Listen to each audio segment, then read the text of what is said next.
Right, thank you for joining us. Lots to look forward to. Big week coming up. Big start to the season. Lots been happening with the women's rapids.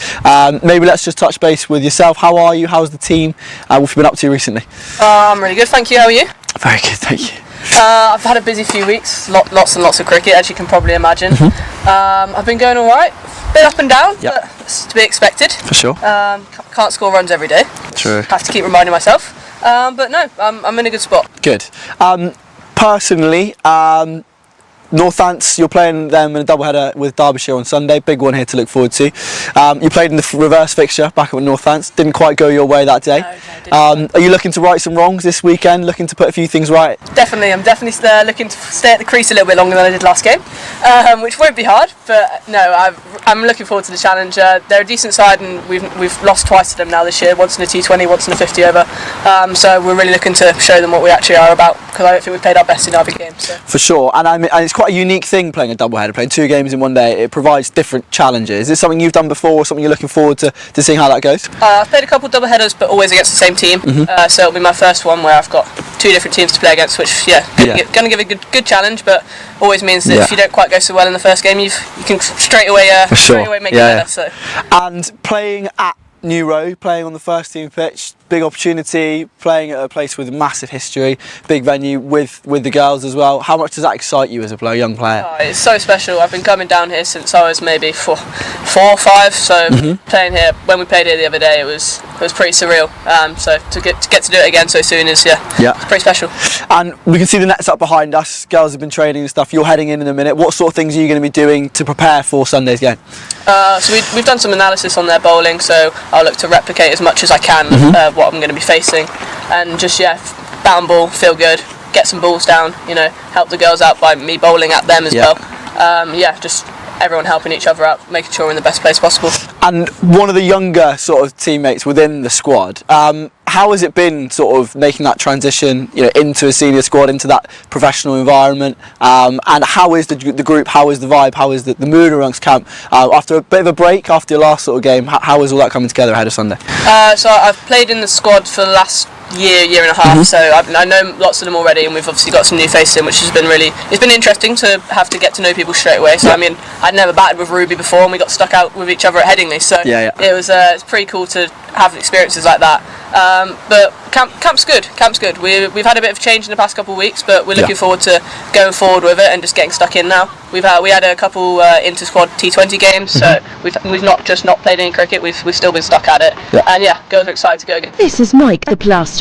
He needs a trusted supplier for his materials and tools. Mike needs Profile Store. With an easy-to-use website, you can check stock online, order it, and collect it within the hour. Profile Store offer free delivery over £125 and fast overnight shipping. With over 2,000 products in stock, they're sure to have what you need. So get yourself down to the trade counter in Kidderminster today. Get the job done with profilestore.co.uk. Right, thank you for joining us. Lots to look forward to. Big week coming up. Big start to the season. Lots been happening with the women's rapids. Maybe let's just touch base with yourself. How are you? How's the team? What have you been up to recently? I'm really good, thank you. How are you? Very good, thank you. I've had a busy few weeks. Lots and lots of cricket, as you can probably imagine. I've been going all right. Bit up and down, but it's to be expected. For sure. Can't score runs every day. True. Have to keep reminding myself. But no, I'm in a good spot. Good.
Welcome back to Visit Worcestershire New Road for the second part of our double header in the Women's T20 Blast Tier 2 competition. It's the Northern Group and it'll be Worcestershire Rapids against Northamptonshire Steelbacks, and alongside me, Polly Starkey, I'm Jim Dale, and the Rapids will be hoping for a rather better showing than we got this morning, won't they? Yeah, it was disappointing from a Worcestershire perspective this morning, and Derbyshire registering their first win all season in all formats, so a huge moment for that side, who are a young team, but Worcestershire have had a bit of time to, I guess the cliche is, regroup over the last few hours over lunch and kind of reflect ahead of their second T20 against Northants, who have had their first taste of Vitality Blast action, playing Leicestershire and beating them by 8 runs in the opening game. Well, it's going to be Northants that are going to bat first. Worcestershire have won the toss and they'll be leaning on their bowling attack, who were excellent in that first game. If you weren't around for that one, well, it was a 7-wicket victory for Derbyshire. They were chasing down just 53 for victory. Worcestershire getting it all wrong with the bat, but miserly with the ball and in the field. So to chase down 54, it took until the 18th over, Polly, and we saw 78 dot balls.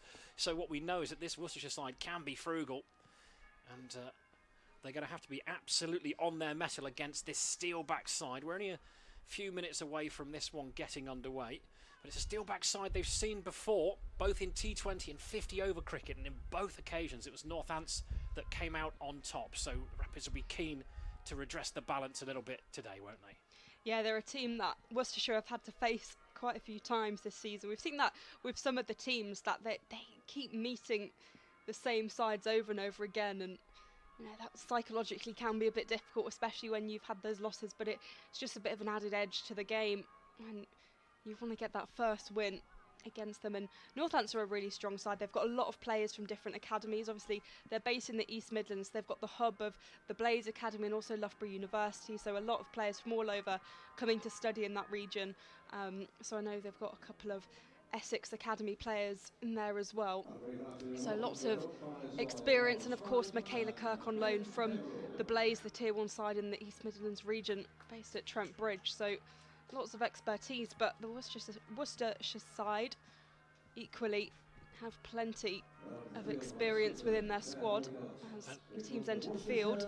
Also leaning on the loan market as well, also from the Blaze, so we'll see Amy Wheeler will almost certainly open the bowling again, as she did in the game a little bit earlier on, as Mabel Reid and Gemma Marriott make their way out to the middle to open the batting. So we'll give you a quick rundown of the teams then. So the Worcester Rapids team, it's the same team that played against Derbyshire a few hours ago, unchanged as they are. So Gwen Davis, Claire Boycott, Bryony Gilgrass, Ruby Davis, Sophie Beach, Amy Wheeler. Liv Goff has the gloves today.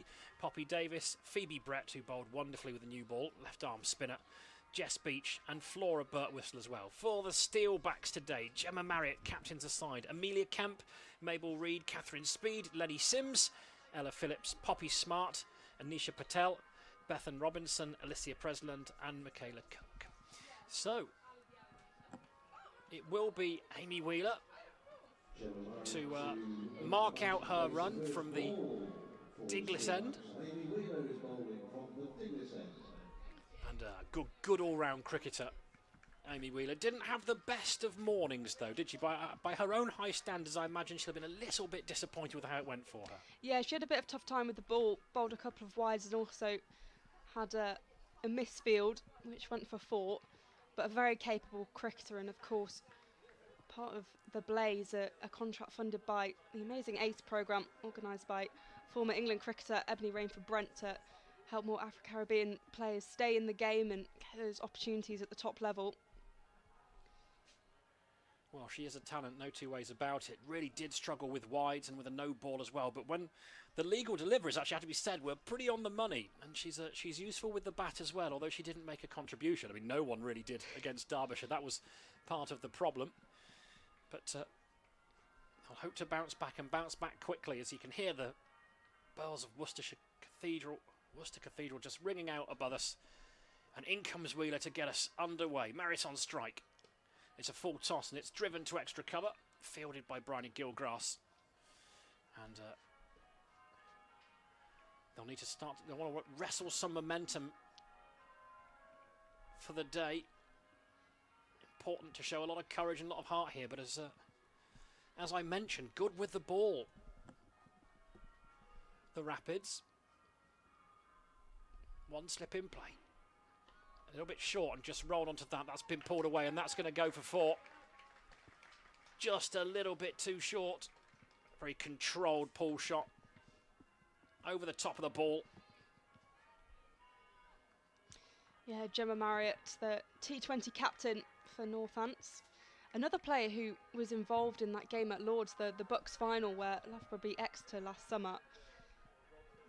We had one of the players, Lara Short, for Derbyshire, opening the batting, who also featured. And that's a little bit leg side as well, as it's turned into leg side. There's a chase on, but it's going to go to the boundary. Back-to-back 4s for Marriott. It's a good start, this, for the Steelbacks. Just straying onto leg stump, help round the corner. And of course, in the power play, those restrictions is that you don't get a lot of cover. Picked a spot nicely. This is the most energetic start we've seen all day. The most runs probably scored. We could dream of this sort of run rate a little bit earlier on. But in comes Wheeler again. Is there a riposte? It's a fuller ball, straighter ball. And it's given the respect it deserves. And they're a well-drilled outfit, aren't they, Northants? Been playing good cricket this year. Not flashy, but just have really capable cricketers. Very hard to beat.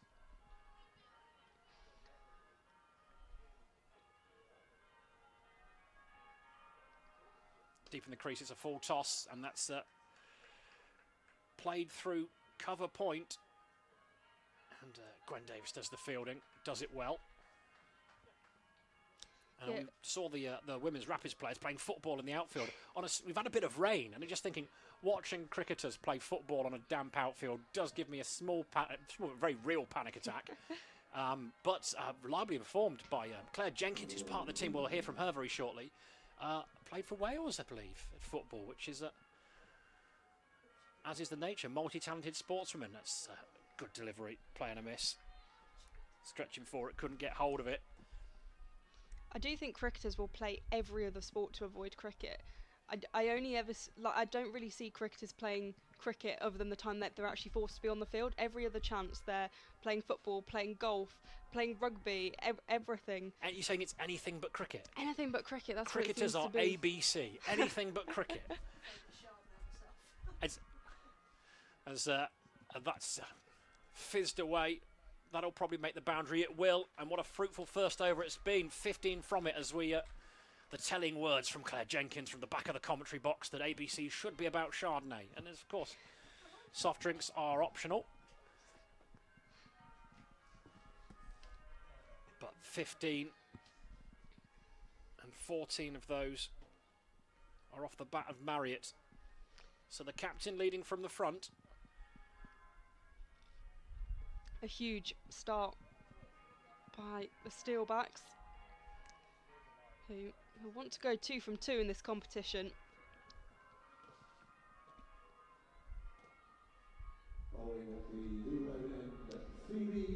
There'll be a change of bowling. We see the same opening pair as in the first game against Derbyshire, with 17-year-old Phoebe Brett opening the bowling from the New Road End. Brett, who of course is part of the England Under-19 team at the Under-19 World Cup in Malaysia back in January. England reaching the semi-finals and having some good wins out there as Brett is into action, and this one's pushed into the offside, will be fielded for no run. Mabel Reid facing the first ball, the all-rounder from the Essex Academy. Brett once again to Reid. This one slightly chipped in the air and fall safely, and there'll be no run. Well, it's a common sight, isn't it? Phoebe Brett bowls from the New Road End and there's a dot ball. Yeah, nothing new here as Brett is in once again. Rocks onto the back foot and punches that into the offside. That will go all the way for 4. That's a nice shot by Mabel Reid. So it goes from her. Been 19 without loss. Not a lot of footwork, but picked up the length well, didn't she? And just on her toes, cut that away. Comfortably in front of square, suggests the pace of the pitch there. Ball just sat up. In once again, just driven back to Brett by Reid.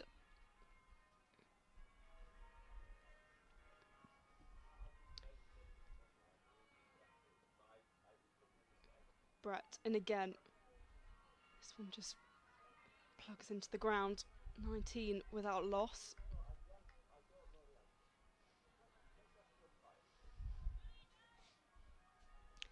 Phoebe Brett, who's balancing playing for Worcestershire with playing in the Warwickshire Academy, but also taking her A-levels as she's in again. And this one's struck down the ground, but well fielded.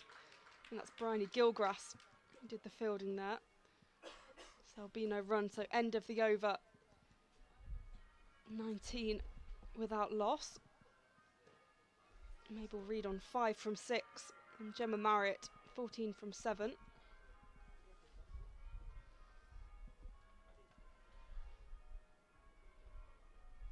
Well, we're going to see Wheeler again from the Diglis end. She'll want to right a couple of wrongs from the first over. And mention that the Steelbacks have beaten Rapids twice so far this season. They were knocked out by the Steelbacks in the T20 County Cup, which was a free-for-all essentially. And Worcestershire could only muster 96 for 8. And it meant that Steelbacks' comfortable 5-wicket victory kept excellent in that one. As in comes Wheeler. Again, it's a little bit short, but it's plenty of pace on it. It meant that hurried Reid a little bit, just bunted essentially into the leg side, and boycotts there. New full-time Rapids skipper.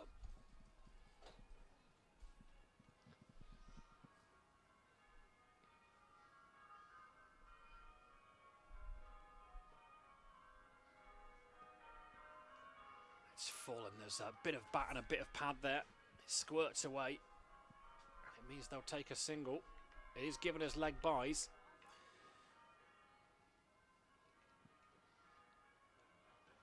As we continue to be serenaded by the Worcester Cathedral bells. They've been going all afternoon. Why not? I Sunday think they're afternoon. practicing. I think it must be because wedding season's coming, so they've got to practice all the bells. Is that what it is? It must I'm be. getting a nod. Because surely, You're speaking like you're a bell ringer. I have rang a bell at a church before. There's a lot going on with you, Polly. I feel like we need to explore this more. 20 years old. There's a lot going on. I've lived many lives. Oh, I said. A wise head on young shoulders. That's what you like. I'm the exact opposite. Well, there we are. You have rung a bell. I have. I think I went up with the bell as well, because I was probably about 5 or 6. It's full wraps on the pads. No interest in taking a leg by, no interest in appeal either. Well, there we are. You've got to consider health and safety with these matters, haven't you? Exactly. Nowadays, they Counterweight and all that. They wouldn't let a 5-year-old go up with the belt. But yes, I'm sure there's a whole team of them practicing, because they have been ringing at weird times. It's not on the hour or on the half hour. So I do suspect it's that. 22 without loss. In comes Wheeler again then. And again, good pace. Marriott looking at a shot of ball here. But on high on the bat, splice of the bat. So an altogether better showing from Wheeler. She want to do a good job of closing this over out.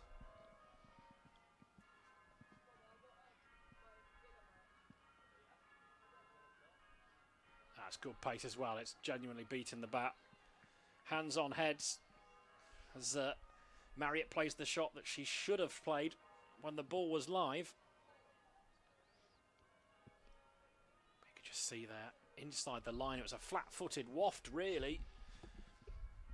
And just attempt her outside off stump.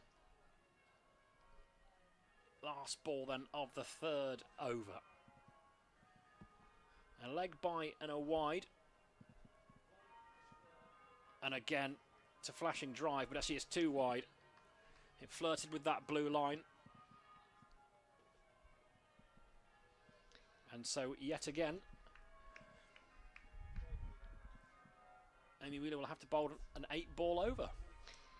I feel for Amy Wheeler because when she bowls a legal ball, it's really good.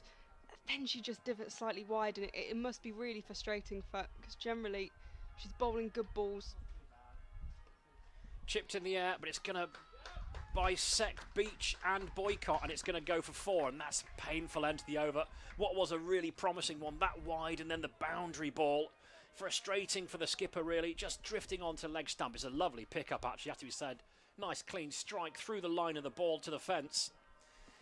But you're right, it is frustrating, but then that's part of the game, isn't it? If you think about the importance of consistency with this, and bowling in partnerships is important if you want to restrict a strong Steelbacks batting lineup. You've got Phoebe Brett, who's being frugal at one end. I think that might be a little break for Wheeler from the Diglis end after that one. Brett back from the new road end. This time into Reed. Drives that down the ground. And we'll just get the 1. I think also it's really important to put it in context. You've got 2 teenagers opening the bowling. They're not players that have been around for ages and played loads and loads of senior cricket. So actually the fact they've been given this opportunity to open the bowling is really good, and that the captain and the coaches have got the faith in them to do that. And it's such a good experience for them, even if it doesn't always go completely the way they want, as Bretton again, this time through to the keeper, 28 without loss. It's a really good point, actually, Polly, isn't it? Because the nature of Tier 2 is you're going to see that talent, but in theory, it's a developmental league, isn't it? And you only really learn by playing. Brett to Marriott. Taken. That's a really good catch. I'm going to see the replay here. It was drilled hard and low. It was just I was about say, it looks shin really high. low. Looks like it almost was on the ground. See the replay here. Yeah, just fast and low. And that was Bryony Gilgrass, who's proved a very good fielder across the 2 games. And the breakthrough that Worcestershire really needed. 28 for 1. Just leaning back slightly, wasn't she? Just made that uppish drive. It was a beautifully timed. It just cracked off the middle of the bat. But and you feel like a couple of feet either side of Gilgrass, and that perhaps flashes to the boundary, but it's those fine margins. And Phoebe Brett again in the wickets, and that pressure that's building, she's managed to deliver. But just going back to your original point, Polly, you're absolutely right. And it's learning that consistency and understanding your game and the mentality that comes with that as well. And we talked about it this morning, that Worcestershire over the past few years have seen some really talented cricketers, a whole bowling attack essentially, go on to pastures new as the game gets restructured, the likes of Emily Arlett, and although we didn't see her an awful lot towards the end of her Rapids career, and Hannah Hardwick and Ellie Anderson, these really, Karis Pavley, these really talented bowlers who over the period of a couple of years have all dissipated, gone elsewhere and been very successful, which is wonderful. It does mean opportunities for youngsters though. Brett in again to Michaela Kirk facing her first ball. There'll be no run. Also with Tier 2, you've got players like Michaela Kirk who are full-time pros at the Blaze, who have dropped down a tier on loan. So someone who brings a lot of expertise is Brett's in again.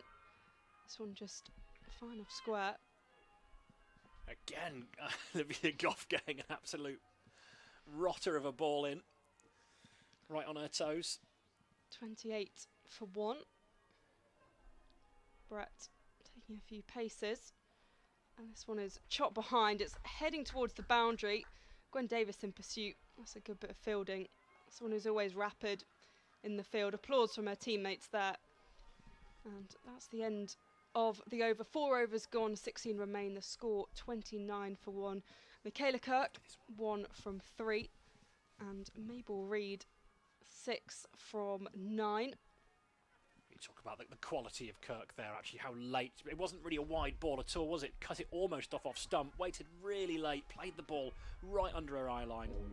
And a single, potentially, thought about too.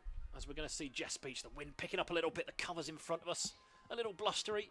We had some sun this morning. It's mainly cloudy, white cloud above our heads. So, but we're perfectly dry, as are the. We've seen that the women's cricket event that was just across the way. A lot of those players and spectators have made their way into New Road.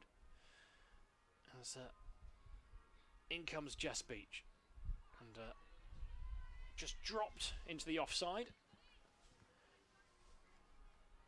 29 for 1, the score.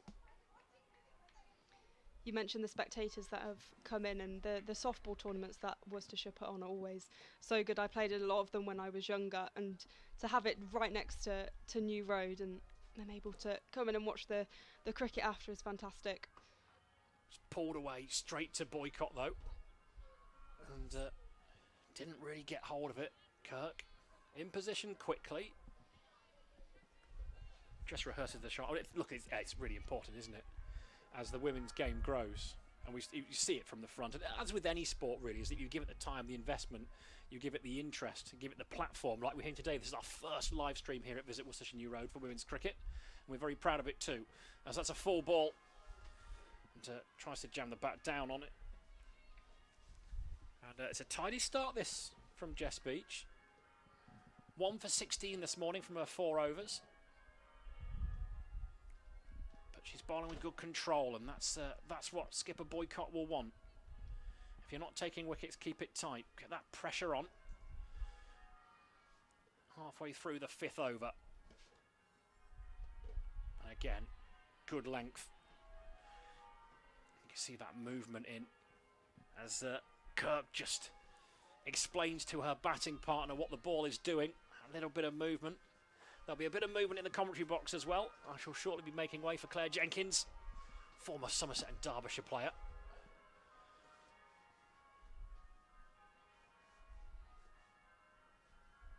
As in comes Jess Beach once more. And it's a false stroke. It's just squirted away into the offside. And Gwen Davis, always in the game, isn't she? But I suppose she's that sort of fielder, quick across the ground. It's an important part of it. Everyone can field these days, it feels like, Polly, but knowing where to put the best fielders, certain players, certain shots, they'll have done their homework. As Beach looks to complete her over. No runs from it so far. And thought about it, the umpire's not going to give it. That's going to be a very welcome maiden. Really neat and tidy stuff. So after 5 overs, the Steelbacks are 29 for 1.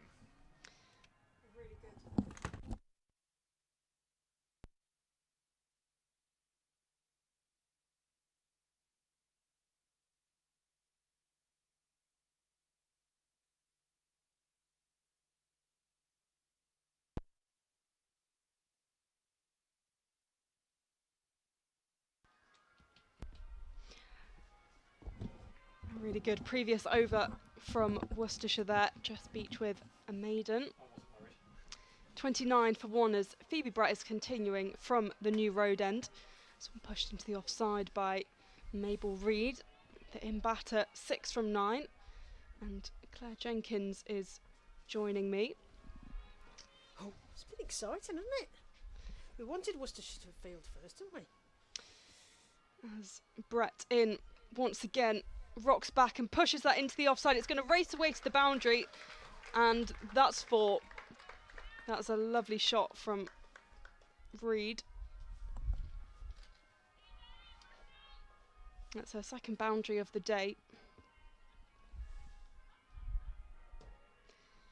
So we can continually hear the bells of Worcester Cathedral, and kind of the soundtrack for today, really. Brett in again. Oh, just misses a keeper's gloves. Not sure if there was any bat on it. Anyway, 33 for 1. Brett 1 for 12 from just over 2 overs. Oh, big swoosh. Yeah, big swoosh. Fall short, and that'll go down as a dot ball. So dot 4 wide, dot from Phoebe Brett this over. Flicks her arms out. In towards Reed. And that's out. She stumped her.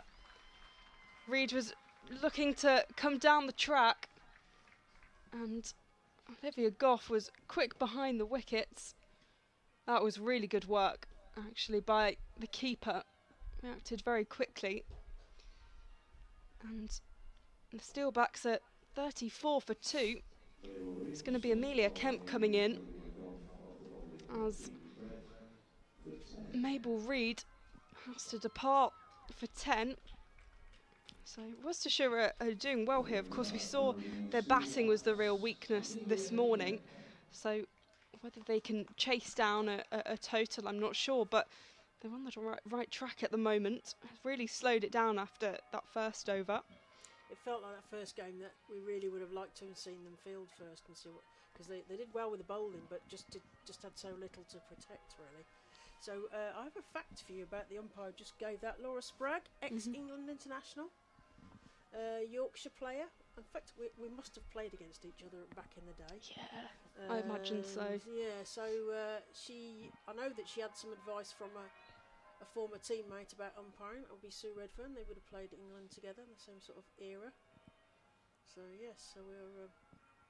But Laura's fairly new to umpiring, so this is great to see her here. I said, "How's it going?" She said, "Well, I'm here." So this morning, it's a good sign. I spoke to them. So facts, not just about players, of course. 34 for 2 with Amelia Kemp, the new batter, at the crease. Straight in. It's going to go all the way for 4. That's a good way to start your innings. Really good cricket from Kemp. It's Brett in, and yeah, just played across the stumps. That was good from her. First ball, boof, smack for 4. Exactly. Amelia Kemp, who is in the Blaze Academy, also at Loughborough University. You could probably make an 11 out of the. It was probably the Loughborough University team that are actually here today, playing for all 3 sides. As a couple of shouts, it went down, past off stump, I think. Yes, let's have a look at that one. Toes, I think, on the replay there, was it? So 38 for 2 at the end of the over. 6 overs gone, 14 overs remain. Michaela Kirk 1 from 9, and Amelia Kemp 4 from 2. See, it's a massive swing here.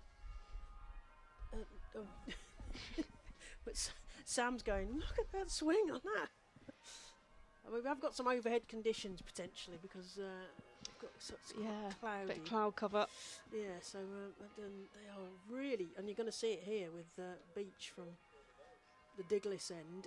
I was just watching the live stream as you guys were on before. Massive swing on it. Oh, there's a big shout. And it's sort of deflected behind the keeper. They get through for a single. Just having a look at the replay. We've I've got a nice slow-mo. Yeah. Wow. The way some movement on this. Yeah. Must be a nightmare. Wow. Try and play that coming in from boomeranging round. Yeah.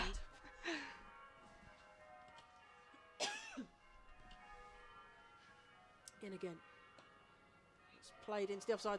Underneath the fielder by Kemp. It's going towards the rope. They're going to cut it off for 2 of them. Yeah, they have cut it off. That's Amy Wheeler there, out on the boundary. Yeah. They say like you have to field in packs. She's got Bryony Gilgrass with her. Always handy when there's some help.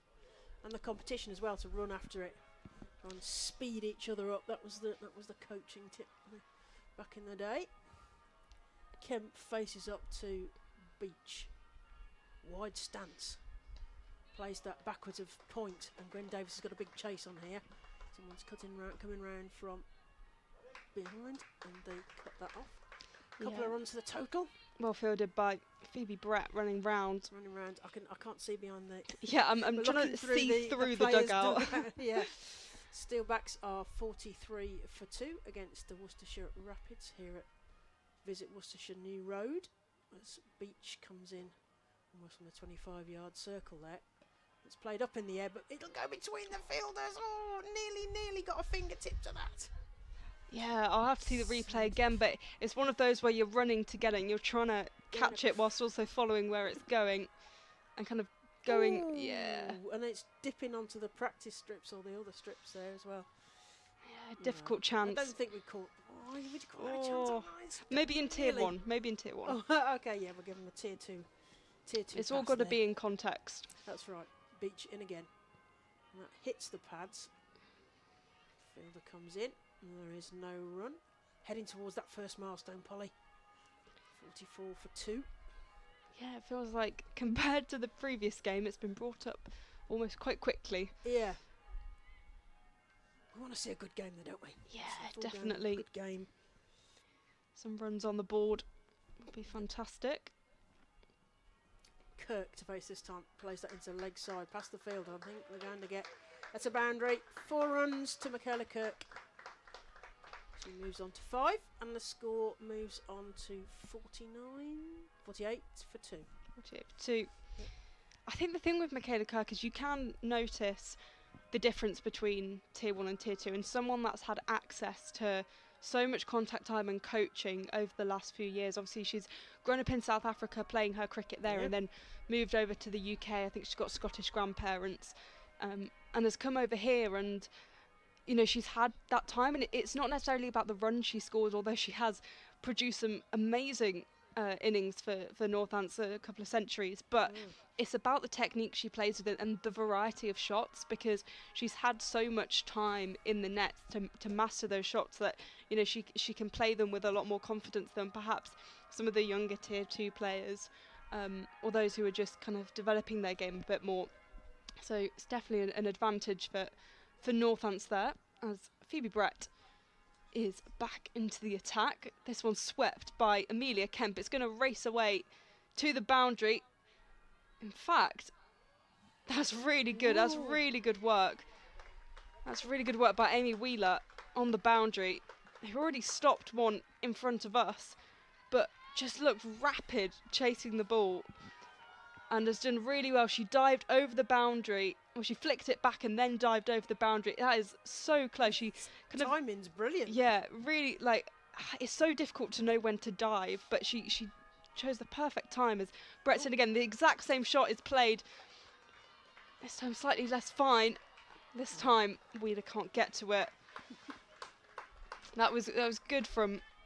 It was a great technique, because often when they parry it sideways, they parry it into the rope of the Exactly. But she, unfortunately, because she was on her own, just to go and fetch it as well. Then, so Yeah.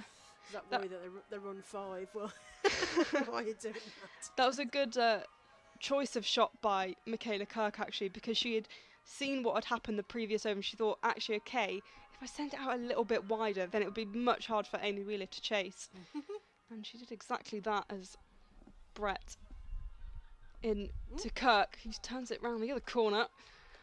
And that's going to race away for 4. Gwen Davis put maximum effort in there to chase it down.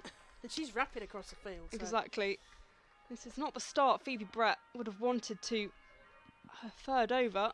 I am enjoying Phoebe Brett's action, though, because I said lyrical. I think that's the best way. There's a little skip at the beginning. Yes. Then there's the wavy wave. And then there's the delivery. Yeah, she has a really, really nice action. Look, little skip. 59 for 2 as Brett's in to Kirk. This is driven down the ground. I'll just get the 1 for it. Kirk moving to 14. In fact, this is Phoebe Brett's 4th over. She's Brett in again to Amelia Kemp this time. Drives that down the ground. Could it be another boundary? And it's going to go for 4. This partnership is crucial for the Steelbacks.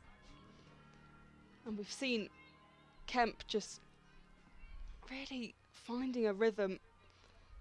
She's 16 from 7. We enjoyed the bowling in the first half, didn't we? You know, in the first game, but they just didn't have long enough to really show all their skills. Brett, and again, this one defended. Unable to get that one away, and I think Brett will be a little bit frustrated with that over. It's uncharacteristic for her. You can kind of tell from her body language. But I think the batters were just looking to press on a little bit. Obviously, it's T20. They want to get those bigger scores and put on a competitive total. 64 for 2 at the moment. Michaela Kirk 14 from 15, and Amelia Kemp 16 from 8. So a strike rate of 200 there. Yeah, they're building a nice partnership here, aren't they? As they head to a couple of overs to the halfway point. So we'd expect them to be perhaps pushing on a little bit now. So I think that's what's happening. Worcester bowling well, but Northampton Steelbacks getting settled in as Beach continues from the Diglis end. She's charged, but can only thrash her bat in frustration as that ball doesn't go anywhere.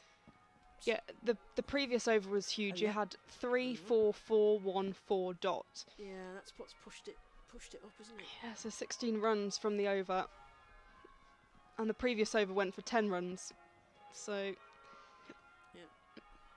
Getting some hoop here is Beach, and that's played through cover point underneath the fielder. They're going to have to chase this down. Will Gwen and Davis get there? She does. They're running like... that was... There's a chance of a run out, but wow. Unfortunately, she did all the hard work, Gwen and Davis, there, and didn't quite send it to one end or the other, and the batters took advantage of the extra runs there. That was stellar from run. Gwen Davis. You could see the steam coming out of her ears as she was powering through. I didn't know she was going to get to the boundary, watching Gwen Davis field. Yeah, very determined. She is. 67 for 2. 79 on her back. She's right in front of us as well. That's played too long on. Oh, goes underneath the fielder. Amy Wheeler's got a bit tidying up to do. And they get through for 1 there, was it? 68 for 2. Amy Wheeler's working very hard. She's getting the miles in. I don't know if the fitness coach said get some miles in. So she's all over the pitch. not quite as much running as Kate Cross and Alice Davis and Richards were doing yesterday. Deep long off to deep long off. And that's in the air.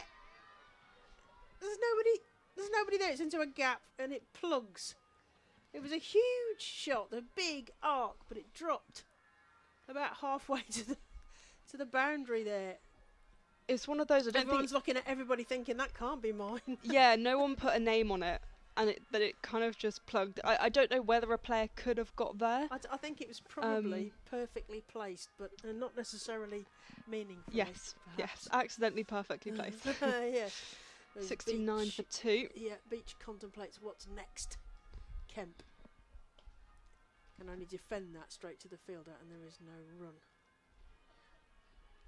It's overcast here, but it's still bright. We're hoping that it stays dry.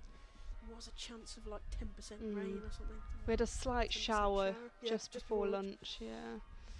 Luckily, in between the two games. Yeah, it's very convenient.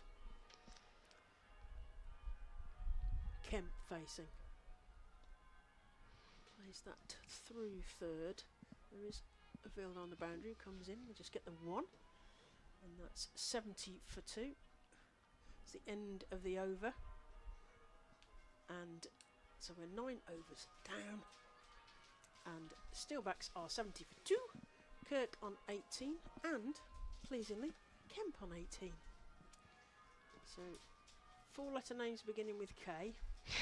and the same score, but off different amounts of striking rate. I've been really impressed with Kirk and Kemp. I think their partnership is going to be really valuable for the Steelbacks, and if they can stay in and build something, then that will... I mean, Steelbacks are already 70 for 2, which I think, compared to what we saw this morning from Derbyshire and Worcestershire, is a pretty big total. Yes. What they've done in 9 overs is significantly more than either side did this morning. It's feeling more like a complete game in a sense that Yes. You know, the potential's all there. It's just ahead of us.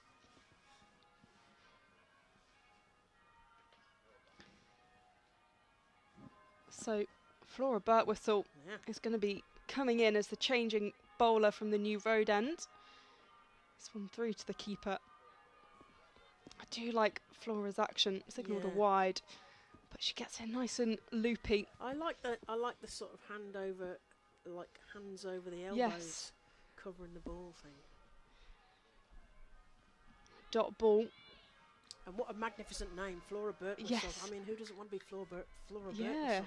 Particularly when I've got a boring name like Claire Jenkins. Hundreds of us. Birtwistle in again to Kemp.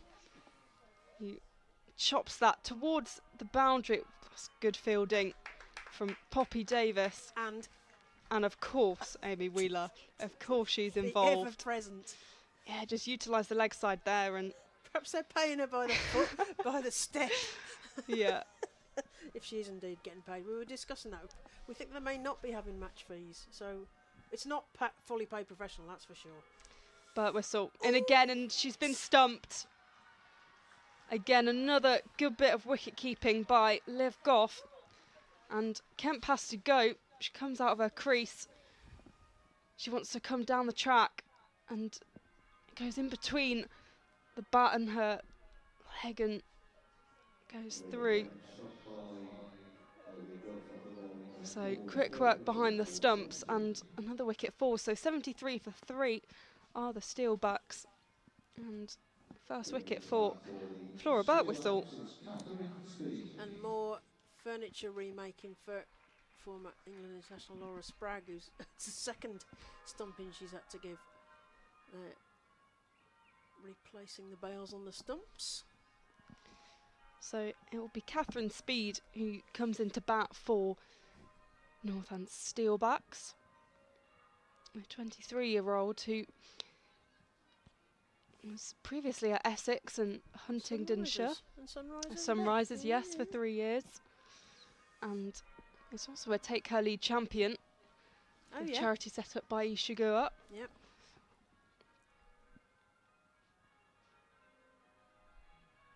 Previously scored 11 against Worcestershire in the Knockout Cup, which of course Northants won that fixture the first round of what the players have been calling the FA Cup, which I think is an accurate description because it is all tiers involved. exactly. In our higher tiers coming later to that competition. Birtwistle continuing her over. Catherine Speed on strike, facing her first ball, and Birtwistle continues with a dot ball. 73 for 3. Kirk on 18 from 18. Speed yet to get off the mark, having only faced the one delivery. Birtwistle with a lovely action. Pushed into the offside for no run. Yeah, we enjoyed it in the first game, didn't we? Certainly the batters for Derbyshire were struggling to know whether to come and hit it on the full or wait for it to bounce and then face the consequences of whichever way the bounce was going to take it from the spin. In again, this time driven down the ground. We'll just find mid-off. So that's the end of the over. Halfway stage, 10 overs gone. Steelbacks 73 for 3. Michaela Kirk 18 from 18. Catherine Speed 0 from 3. So something to watch for is my theory at this stage. The halfway stage, 10 overs. So my theory is double plus 20 as a target for the Steelbacks. So that would make it 166 should be their target from here. So we'll see that's something to watch out for. So the captain, Claire Boycott, who we know well from previous guises, having played for Central Sparks here, etc. Captain, recently made captain here at Worcestershire. From the Diglis end, it's getting a bit brighter, I think, Polly. Sun shining down on the captain. She Yeah, to our left we've got prepares her run some up. blue skies, dare I say. Over the cathedral we have got some dark clouds. Boycott surveying the field before she comes a right arm over. Oh, swiped at down the leg side. There's a fielder's going to cut that off on the boundary and just get a single there. Another one to the total. 74 for 3.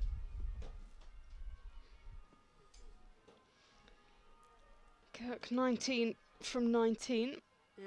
Speed yet to get off the mark, but about to face the Worcestershire captain's bowling. Medium pace. Over the wicket. Right arm. Speed dobs that into the leg side and starts for a run. And then thinks better of it. Doesn't throw particularly well to the keeper. Goff putting the bails back on there.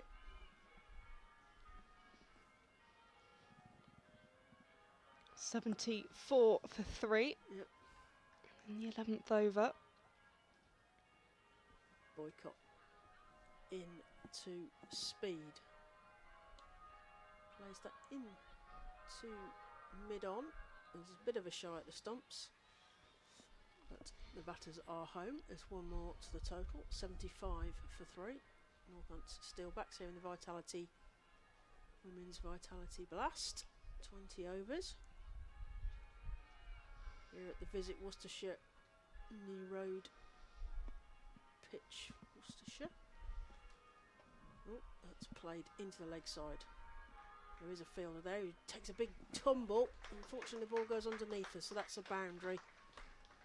4 runs to Michaela Kirk. Yeah, diving and rolling attempt. Yeah. Out on the boundary. Couldn't quite cut that off, unfortunately. 79 for 3. Northampton Steelbacks. In their sort of maroon tops.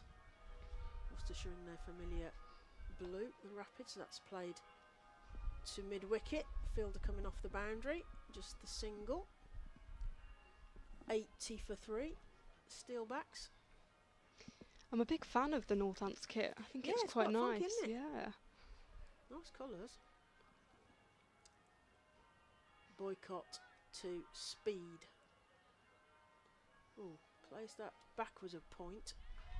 It's cut off at short third. And they get a single. 81 for 3 are Steelbacks. And that's the end of the over. So 11 overs gone. I think that the spectators are going to be treated to your favourite, the mascot. No. It's an alligator. So I'm a bit like that with clowns. You don't like mascots. I don't like clowns of any I don't like sort. either really. But I mean, I've got a good reason to not like that mascot because it chased me down the road earlier on my way here. Okay. So I did actually have to run So you've from already it. had. So just as well the doors locked into the porter cabin here. Well, I came in and someone else opened the door and I jumped because I thought it was the mascot coming in. Alligator. But Whistle is in again, pushed in to the offside for no run. But we know, well, my suspicion is that that's Lydia Greenway. Well, she was always, her and Charlotte Edwards always watching. Where's Lydia and where's Lottie? So unconventional ways to scout players as Burt Whistle in again. Bails are whipped off, but Catherine Speed is safely in her crease. 81 for 3. Yeah, I think it's a great disguise. I mean, I'm not giving Lydia's secret away, but the alligator costume is some going. Burt Whistle in again to Speed. This time plenty of flight. There'll be no run. Do you think where's Lottie needs to be? Where's Lydia now that Lydia Greenway's been named the England selector? Potentially. I feel like maybe at the moment neither of them are anywhere. Probably having a little bit of a rest. After England. Yeah. Burt Whistle rocked onto the back foot by Speed. No run. So you were speculating Lottie before the first England team was. Because she was everywhere. She was everywhere all the time. Everywhere all the time. Burt Whistle to Speed. Oh, that dips at the last second. There's plenty of flight with that delivery. It's real guile, isn't it? It's all sorts. There's all sorts. Yeah.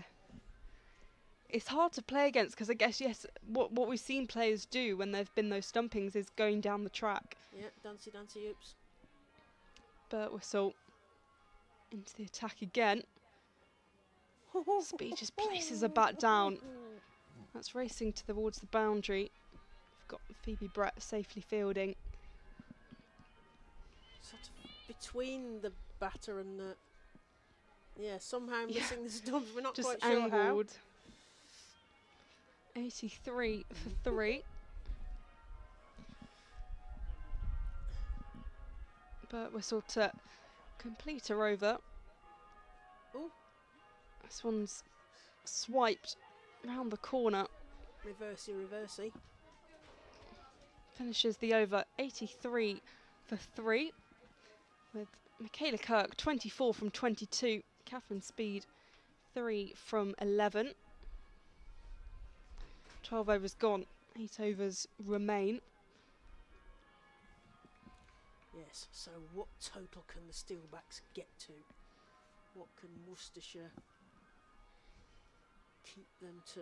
They certainly put the pressure on in terms of dots in the first game, bowling well. An occasional misfield and some extras didn't help them, but Boycott this time into Catherine Speed. Plays that into the leg side, past the fielder unfortunately. Oh, and under the next one. 4 more to the total. Towards Catherine Speed. Total moves on to 87 for 3 Steelbacks. Worcestershire the home side in their lovely blue bibs on their black kit.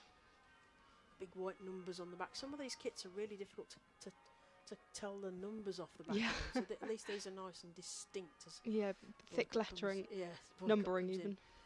It's played to point, but I really don't. You don't want to take a single to Gwen and Davies. No. Who, as Jim said, likes to be in the game and lots of energy in the field. 87 for 3. Kirk on 24 and Speed on 7. Oh, straight past the edge of the bat there. No run. She thought about it. I think she just about managed to get a bat off that one.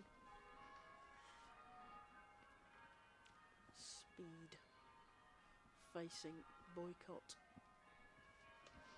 Plays that forwards to mid-on. It's a shot that she seems to favour there, just to sort of find mid-on. There is no run. It's been a good over, obviously starting with the boundary, but 3 dots since then. Yep, and she was certainly bowling lots of dots in that first game. Yeah. As captain, setting the standard. Boycott sending her mid-on to long on, and then that's played to point. Gwen Davis again. There is no run.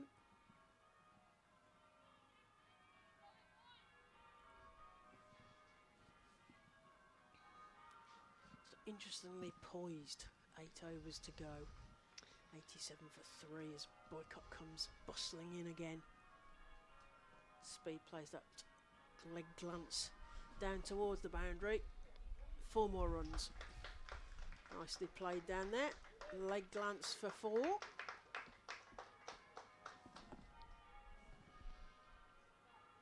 the score at the end of 13 overs is Steelbacks 91 for 3. Kirk on 24 and Speed on 11. 7 more overs remaining. What do you reckon? I'm not sure. I mean, it depends. I think if these two stay in, then they can push up that total. I never like making estimates as well, for I've what they're going to done my get. estimate, so you know my job's done. But Whistle in again, fielded well by Phoebe Brett. That was a close one. And there's an appeal from the Worcestershire players, but the umpire says no. I mean, it was close regardless.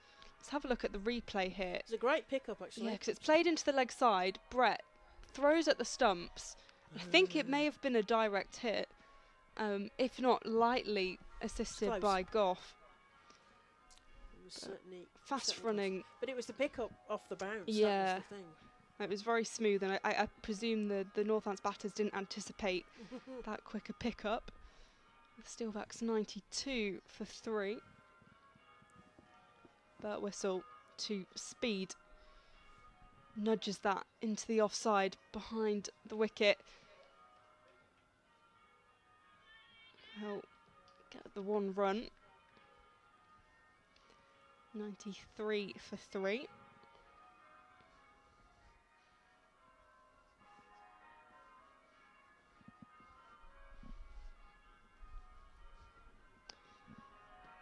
But Whistle in again. This one swept into the leg side. Well fielded by Poppy Davis on the boundary. Of course, Amy Wheeler also coming round, providing cover if necessary. I think she must be operating a little scooter or something. Every time there's a ball, Amy Wheeler is nearby. 95 for 3. Birtwistle in her third over. So far 1 wicket and has gone for 9 runs. In again, and that's just bolder. There was a big swing, but that's gone all the way through. And Birtwistle gets a second. 95 for 4. Good bowling from Worcestershire. It's great because she's got all sorts there, and she's got a bit of dip and a bit of turn, and the action is kind of interesting. She's getting That's the lovely. amount of movement in the air off that, Yeah, and then off the deck as well. It's so loopy, and so again, it just raises that thing of, oh, you're going to come down the track, and even if you wait, you can mistime it because you're not quite sure how the speed it's coming at you. I remember watching the live stream for that game up at Headingley that they won in the first game of the season, and they just didn't know how to play her. And we saw it again in this morning's game, 10:30 game against Derbyshire. So Alicia Pressland. You got in their win over Gloucestershire, Northamptonshire, got 37 off 26 balls. So we could be in for some excitement here then, Polly. Yeah, of course, Michaela Kirk getting out, and kind of the big blow for the Steelbacks as the in batter. But Pressland comes to the crease. Plenty of experience, having been with Lightning, as they were previously known, aka the Blaze. And then also the Trent Rockets briefly. Yes, but she didn't play, did she? She was with the squad, but she's played for Cambridgeshire and Lincolnshire as well. Birtwistle to Pressland, who pushes that back to the bowler. 95 for 4. It'd be fascinating to see how many Tier 2 players get Tier 1 contracts and go on to play for England. As Birtwistle's in, and that's driven down the ground for no run. It pops up and hits Ruby Davis in the face. But they won't take a run. Very gracious. So 14 overs gone, 6 overs remain. 95 for 4, with Catherine Speed 12 from 18 and Alicia Pressland 0 from 2. Yeah, it'd be interesting because Jim mentioned it's a development league, effectively Tier 2 and Tier 3. But we'll see the progress now because we'll have that clear structure of the loans, the opportunities to get to be spotted playing things.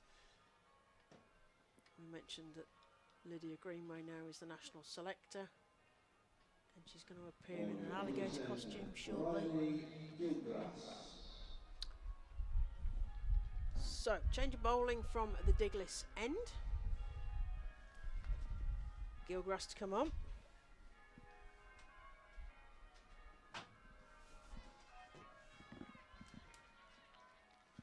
Just arranging her field. Stretching those muscles out. And Speed will face. She's on 12. Steelbacks on 95 for 4, heading towards that 3-figure milestone. She rocks back. She plays that into the leg side behind the mid-wicket fielder. The boundary fielder comes in and they take a shot at the stumps, but there's all sorts of mess there. But the batter is home, so all is well. Amy Wheeler's in that mix, of course. Running round, backing up.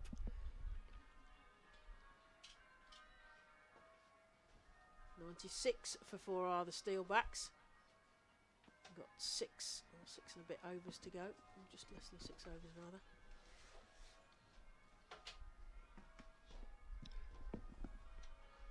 Gilgrass. What has she got here? Juggling the ball, hiding the seam. It's played into the leg side again, more or less the same shot as the last one. They're going to get a turn again quickly, but there really isn't a second there. 2 ones off this over so far. Same shot on both occasions. What comes next? into the offside briefly to mid-off, and the captain does the fielding. There is no run. 97 for 4, halfway through the over. Gilgrass to speed, straight through, straight to the wicketkeeper, and that's a wide signalled by umpire Spragg. Imaginatively known as Spraggy in the old days, as in Dino and Gibbo and etc. Speed. Oh, works that into the leg side.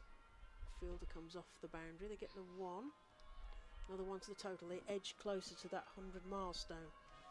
99 for 4 are the Steelbacks in the 15th over. What can they get to?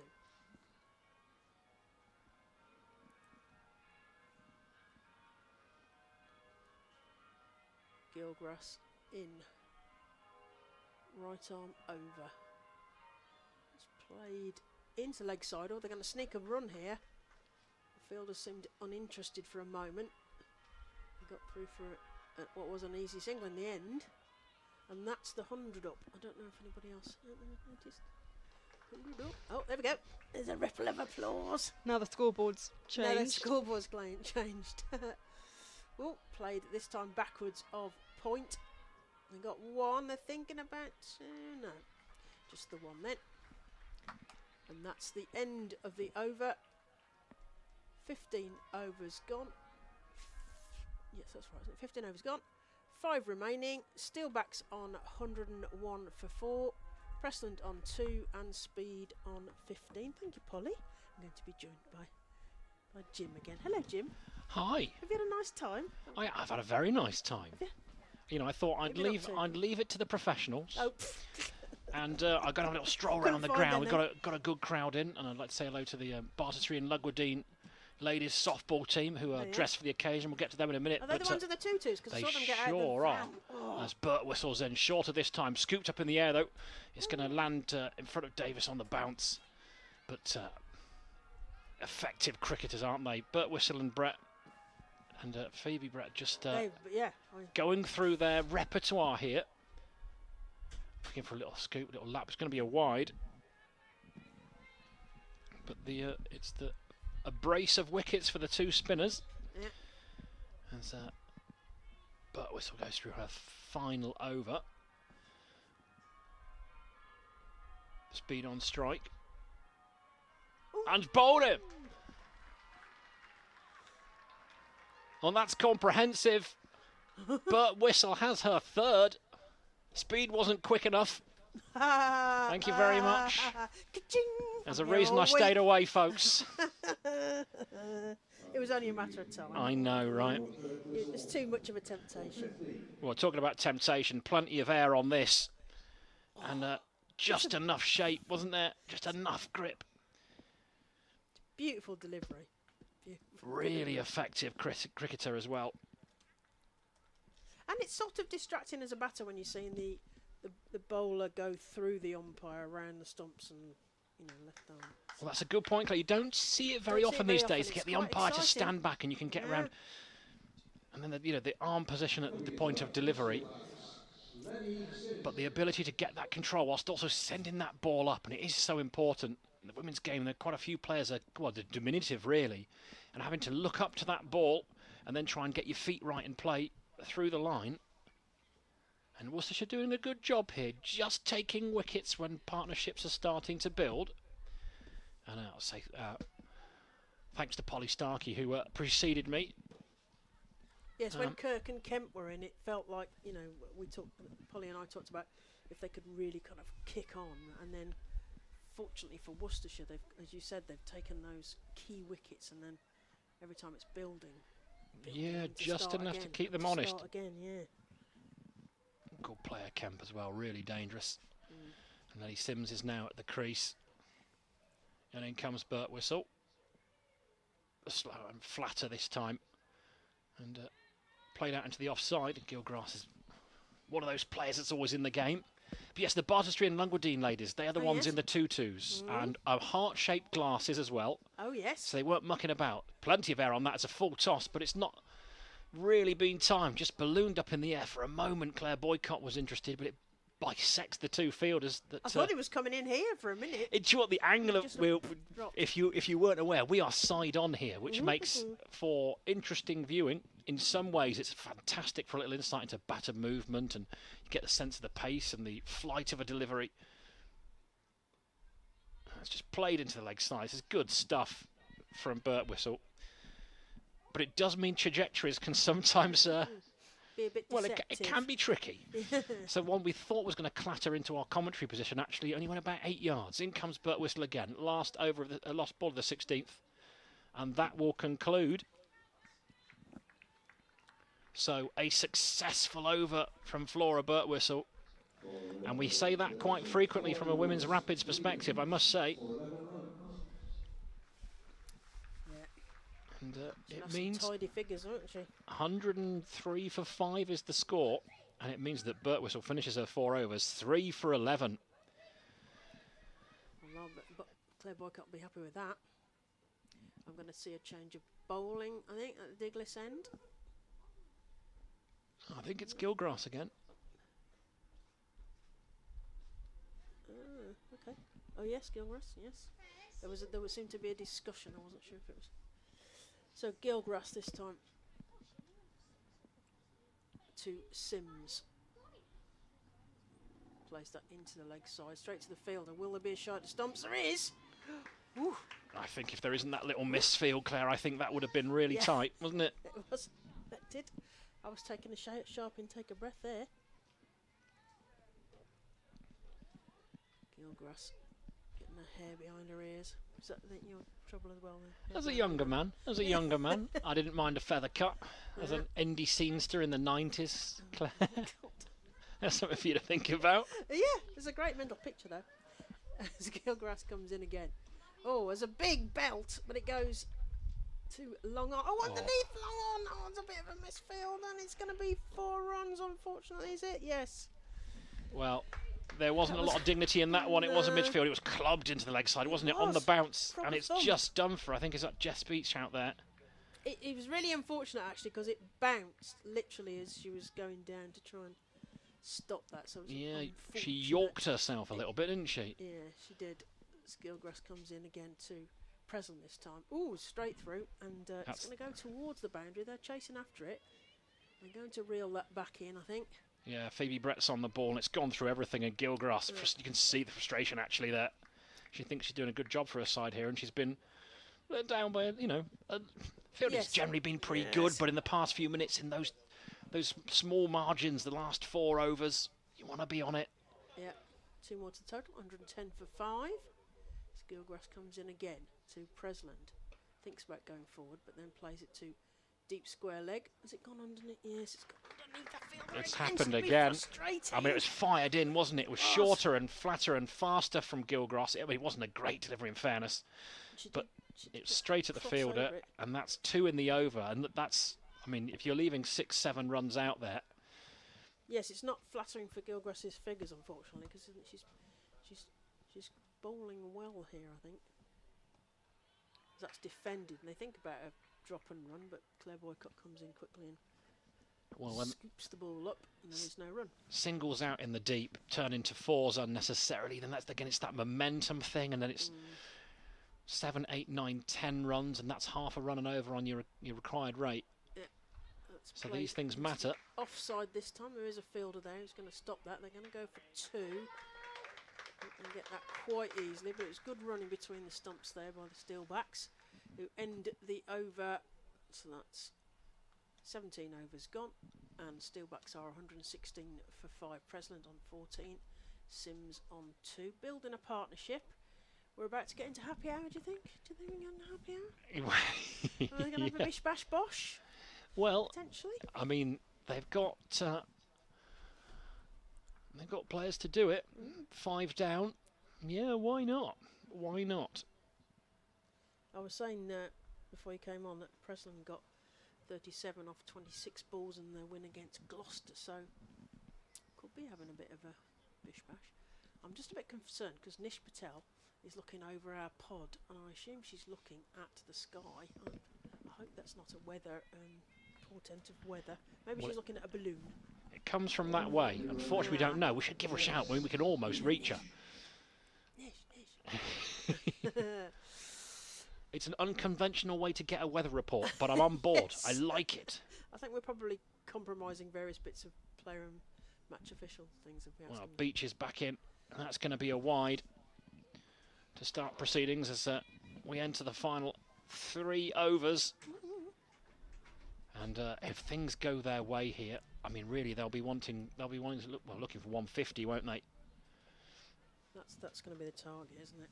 It's going to require discipline from a Rapids perspective here. Need to be sharper in the field. In comes Beach again. Slightly slower this time and clipped into the leg side. Because Beach bowled the other end, it feels like she's been bowling all day. She started at the Douglas end. I think also playing 2 games in one day will Yes, do it that for does, you as well. right, I yes, feel right. like I've Was been this calling the a lot of first Jess Beach game? overs, and of course it's spread over 2, so it is a double header, gang, if you've just joined us. And you're just going to take a rest to deal with the Sunday roast you've had. We're glad to have you. In comes Jess Beach again. Quick hands there, but it's drilled out into the offside. Only for a single. There's a boundary rider out there. Worcestershire Rapids are almost 3/4 of the way through a double header today. Earlier on, defeated by Derbyshire Falcons by 7 wickets. Great with the ball. It was a difficult watch with the bat.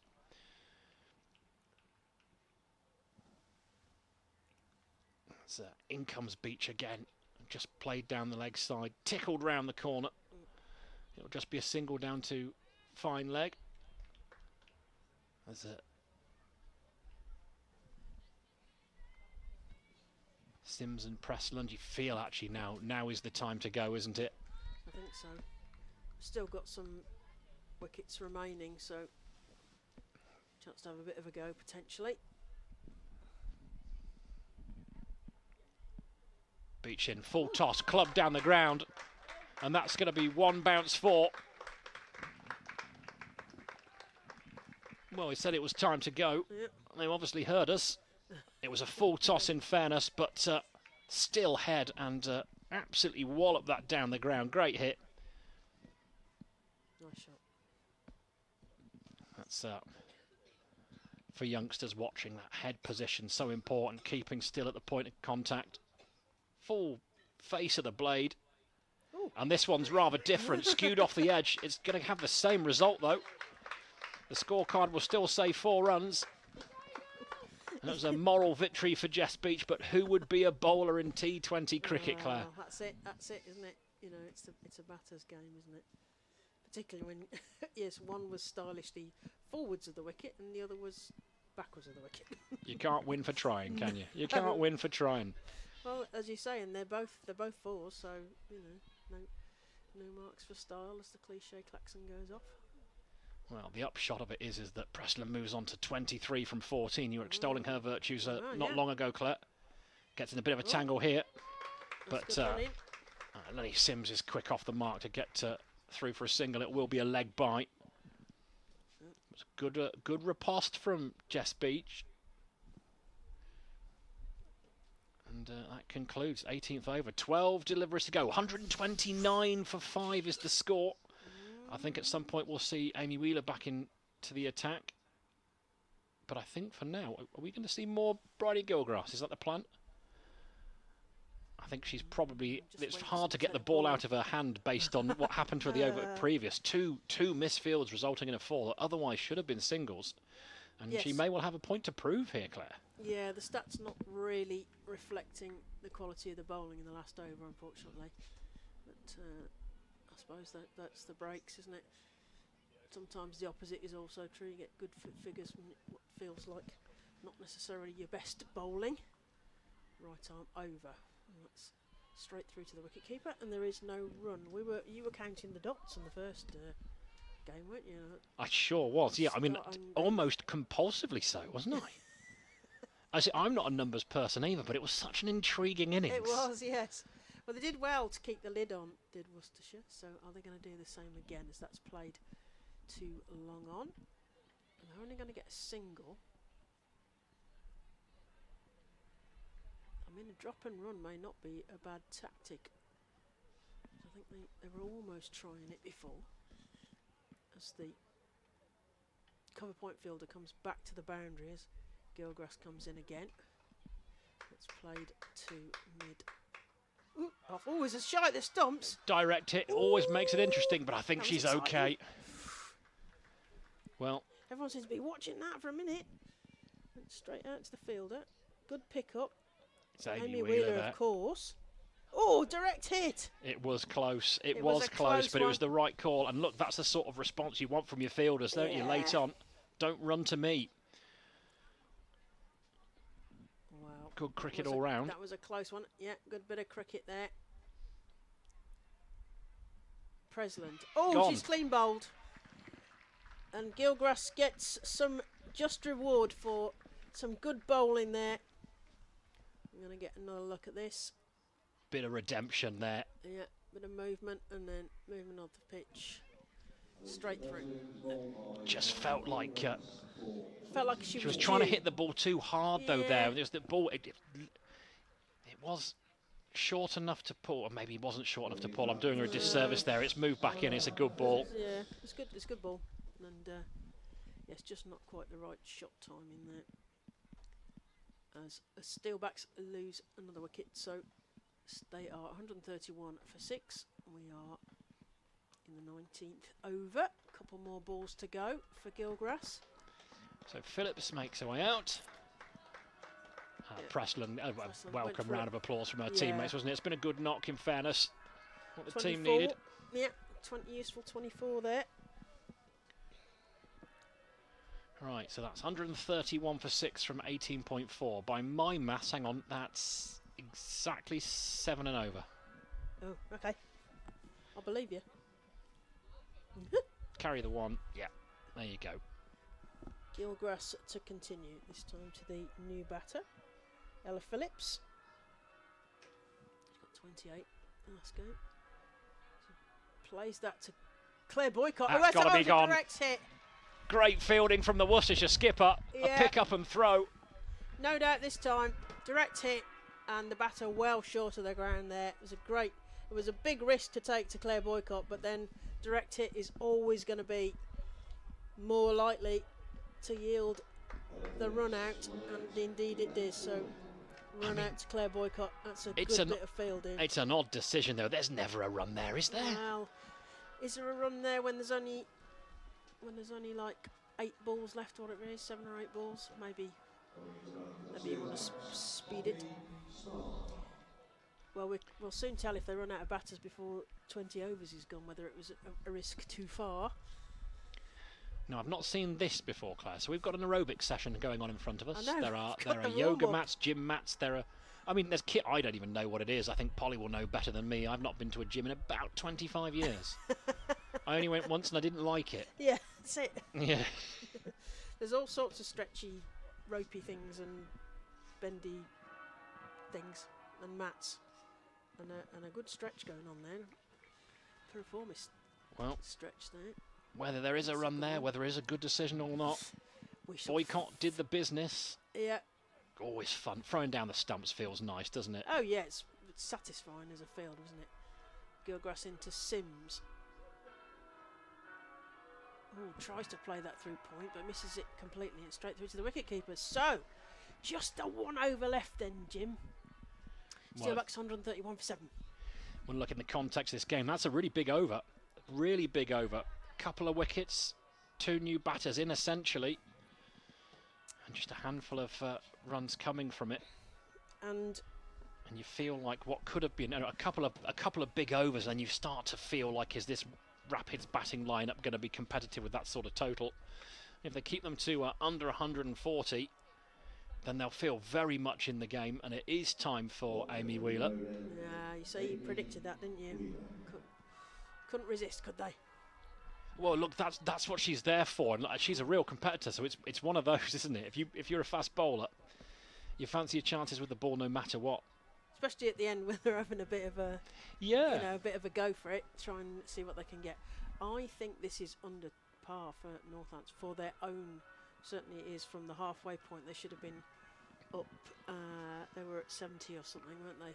They should have been up to 160, so they're potentially going to leave. We'll see how much, but 10, 20 out there that could have got. You feel a little bit like whenever they tried to go that extra gear is where the wickets came. As Wheeler's in, and there's good pace on that. It's wide of off stump. It's not far away from that wide marker, but she gets the benefit of the doubt. It's a change of ends, a change of umpire, and all of a sudden, decisions go your way. Yeah. Umpire Peveril says, well, it's a guidance line, of course, and she does sort of sticks a bomb out as though she's stretching further than maybe her feet are. I like your thinking as a coaching manual to be written about that. In comes Wheeler again, and it's short and there's pace to it, and it's too quick for Smart. 4 more balls. And I sidestep a quick Smart reference, Claire, so at least that's one I've left yes, behind. You missed that one. I know. It was all right. I know. Nobody's listening. We're all right. No one will listen to me, Claire. No one, enough middle-aged white men talking. They don't want that, do they? I don't know. In comes Amy Wheeler. Say that. And just shoveled into the leg side, really, as Davis runs around. They'll think about 2. It's a quick pick-up. It's in the end, I was going to say, might have been more risky biscuit. You feel like one of the stronger arms in the side, and they might have been in trouble. But 2 it is. It means 1-3-3 for 7. 3 deliveries to go. This is good stuff from Wheeler. And she'll have a role to play with the bat most likely as well. But for now, it's a case of keeping boundaries to a minimum. As Jess Beach picks up. They're looking for 2 and go to the bowls, and that's going to be out as well. I think it is. Yeah. We just had to see that one play out, and Beach picked the ball up, made her decision, made the right one as well. And the ball will always travel quicker than the batter running. And she did the right thing, made it an easy collection for Liv Goff, so she's got another run out to effect. Whipping the bails off has been a theme for Liv Goff this afternoon. A couple of very handy stumpings. It's playing well. But there's been all-round good glove work from her. Bless you, Polly. Some sneeze in the back, right? Just studiously making notes. Yes. Again, this is the the glue that holds this together. It's the steam coming off a notebook. So Nish Patel is their 50-over captain, but she's also former Central Sparks. So she's played here, hasn't she? A couple of times for the Sparks. Yeah. Used to play fairly regularly here on the Central Sparks when it was the regional setup. There's a reasonable chance she'll have played more cricket here than most of the Worcestershire side. As is the nature of things. Okay, 2 balls to go. In comes Wheeler. Patel waits. On the walk she is, and then it's a good bit of bowling that. Tests the middle of the pitch. And as Nish Patel strolls towards the bowler, she made a rib cage delivery, a shoulder high one, and she was never going to really threaten. This is a really good over, though. Just 3 from it. 1 ball left to go. Ben Peveril's told her it's 1 for the over. There's actually only 1 ball left, unless legal delivery. Look, you've got to respect his. Absolutely. The shoulders don't details matter in the world of umpiring. Here we go then. Looking to stretch for it. In the end, chance for a run out. It doesn't matter. They can't complete a run. I like the Northants players who are square legs signalling they think it's a wide, but they're in as bad a position as we are. But we've got the live strip. So the end then. Well, that's what a cracking last over, and the over before that with Bryony Gilgrass. You think this is so important, that momentum going into the interval, isn't it? That a couple of big overs with the bat and the bowlers feel buoyed, but if it's the other way round, you just think. We were speaking 2 overs ago, 3 overs ago, we thought maybe 150. Yeah. And all of a sudden, 2 really tight overs, a couple of wickets, and really clever bowling from Amy Wheeler. Pleased for her, actually, because her first spell wasn't the best,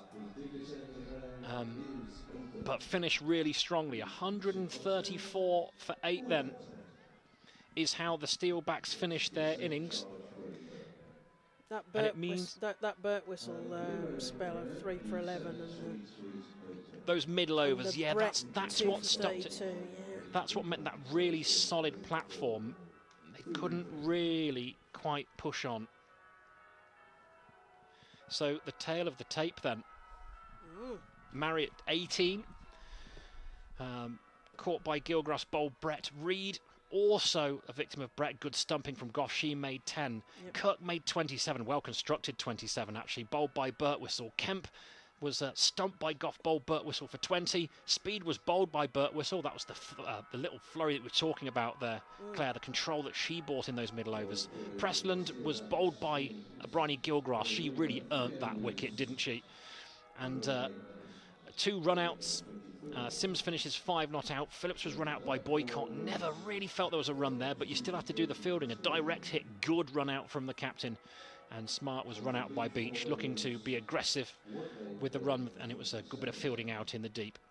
The bowling figures then, Wheeler finishes 3 overs, none for 24. The last over, though, really impressive from her perspective. Just 3 coming from it. Yeah, deserved the wicket, really. Yeah, absolutely. Brett, uncharacteristically expensive, actually. Went to 8, 2 for 32 from her 4. Beach, 4 overs, none for 27. Birtwistle, fantastic stuff. 4 overs, 3 for 11. 18 dot balls in her 4 overs. Absolutely astonishing stuff. Boycott 2 overs for 16, no wickets, and Gilgrass 3 overs, 1 for 21. But she bowled a lot better than that, didn't she, Claire? Yeah, I think so. Yes, was unfortunate with that and many runs because there was a couple of big misfields there that led to 4s. So you could chop several off that easily. Well, the Steelbacks are a good side, and they have accounted for the Rapids twice this season, once in T20 cricket, once in 50 over. Will be a 3rd time lucky for the women's Rapids. We will have live coverage of the run chase in just a few minutes' time, but for now, it's goodbye from me, Jim Dale, and from Claire Jenkins as well. We'll see you in 5 minutes.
Welcome back to Visit Worcestershire New Road. As the Rapids openers make their way out into the middle. Gwen Davis and Claire Boycott with a target of 135 ahead of them. So it won't be easy by any stretch, will it, Polly? Polly Starkey alongside me. I'm Jim Dale. And on this wicket, it feels like it'll be a challenging chase. Yeah, it could be a difficult chase. Obviously, we saw Worcestershire really collapse in their first game against Derbyshire, so it will prove a challenge. But I think they'll be hungry to get a win after such a disappointing start to their day. But yeah, 135. It's a decent total posted by the Steelbacks, and Worcestershire do have the depth in batting. They didn't display that this morning, but they do have the talent there with Gwen Davis and Claire Boycott opening the batting. Two very experienced players who have played in this part of the country for a very long time. Well, we're going to see Phillips opening the bowling from the Diglis end. And I think the highlight of my day has just occurred. The esteemed and respected Claire Jenkins basically just dancing into the commentary box. Plenty of live music going on, and well, it was a joy. What a joyous thing. What a joyous day today has been as Phillips comes in, right arm round, slow, little bit short, pulled away, and speeds out in the deep there. Good fielding, good arm as well. And in fact, almost too good, as it's... in fact, no one wants to put the ball in the keeper's gloves, so they are going to get an overthrow on the second throw. That's pretty sloppy stuff. Yeah, that's poor from the first ball. You can't blame that on lack of concentration or anything this early on. It's a faster start than Worcestershire had in their first game, it will be fair to say. Well, there is a low bar to step over in that regard, but let's hope they can clear it and then some. Fuller this time. It pushes Davis back and she rolls that into the leg side, takes a single. Yeah, it's one of those. Speed was quick to the ball. The throw was very impressive, but cleared smart behind the stumps. And the backing up was fine, but then the next throw was inexplicable. It just ballooned over her head, and that's where they stole the single from. But no matter. I think Worcestershire will take any leg up. As Phillips is just directing a little bit of traffic here, trying to figure out what the best field is. In she comes then. More air on that, and it's... again, it's a misfield at cover. That's disappointing, so it means that Boycott will take a single. And she'll be on her way. First ball, more air, plenty of flight on that. Just bringing the batsman forward. Wasn't in any way a danger to the Worcestershire skipper. But stretching forward a little. A reverse there, that's a cracking shot. Dispatched to the boundary, really confident stroke that. Hand-eye coordination for that. Well, it's part of the modern game. But what a fine strike. And Worcestershire are underway. 8 without loss. Now this is what I expected to see this morning. But now we're getting plenty of good shots from Worcestershire. A little bit short this time, and it just sat up in the pitch, so it was almost like a horizontal batted straight drive in the end. Yeah, well, they've got to be confident, haven't they? They've got to set a marker out here. It's it's not a huge total to chase, but it's a more than confident one. He's gone for the reverse again, and it's the same outcome. It was uppish. It bisected the two fielders in the ring on the leg side. I mean, it really could have picked out either one of them, but found the gap, and it's boundary number 2 for Gwen Davis, and it's again a reverse. It's a switch hit. It's the modern game, Polly. You're used to all this caper, aren't you? You're 20. This is standard for you. I'm ancient. This is still exciting and baffling. Yeah, this is what I've been raised with. It's fantastic from Gwen Davis. 11 from 5 now. Worcestershire 12 without loss. Well, it's a cracking start. No two ways about it. And it's really important that after the disappointment of earlier on, which now, let's face it, we've decided this is distant memory. It's ancient history.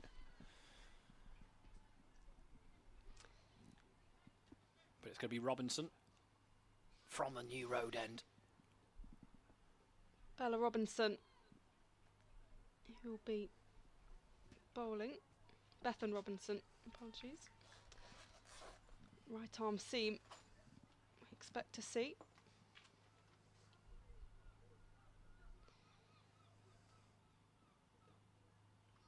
Goes through to the keeper. Nice action. Quite a tall bowler. 12 without loss, starting with a dot. Player who's come through the Cheshire pathway actually and Lancs Academy. So another player from elsewhere who's found themselves in the East Midlands.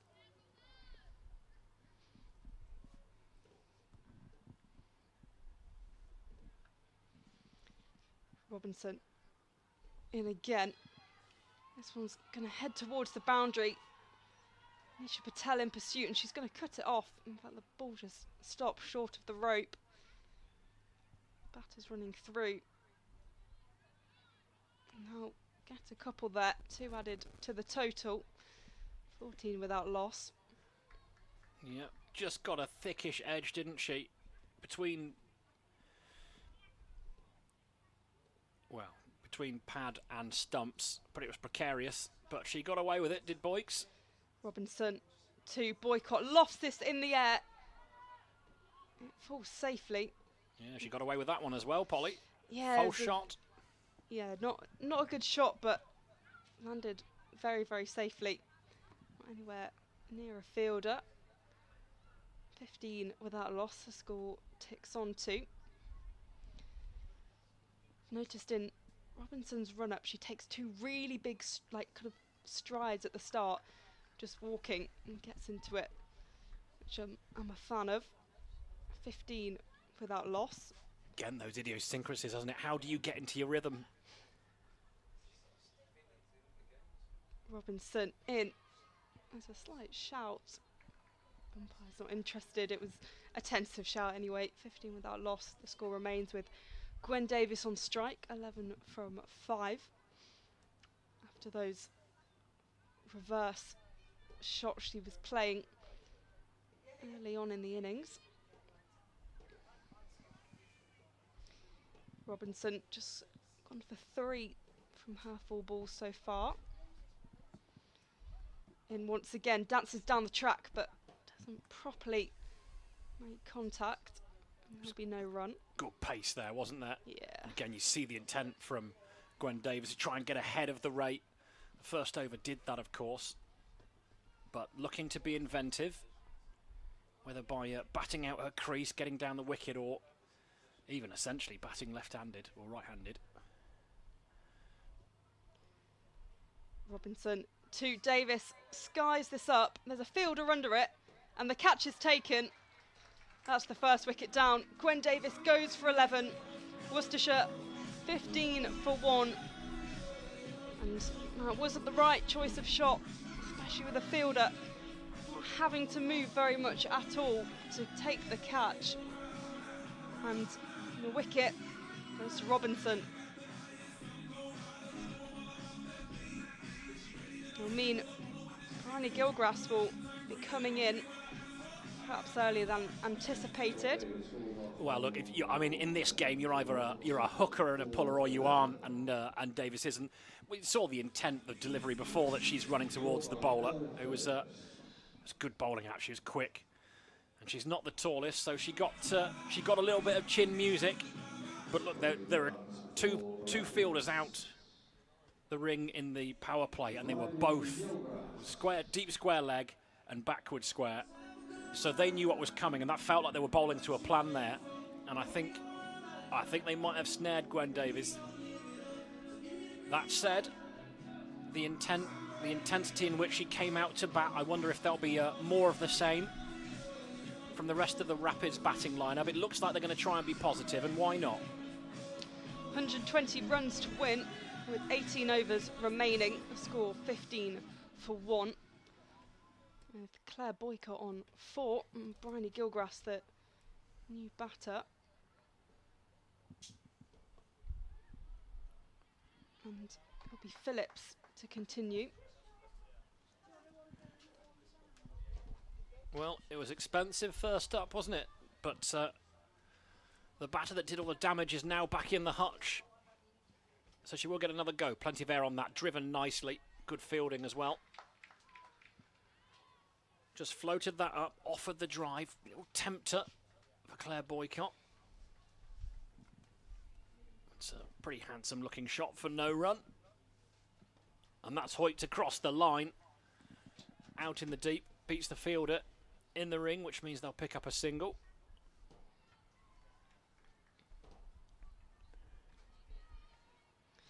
"16 for 1 into the third over.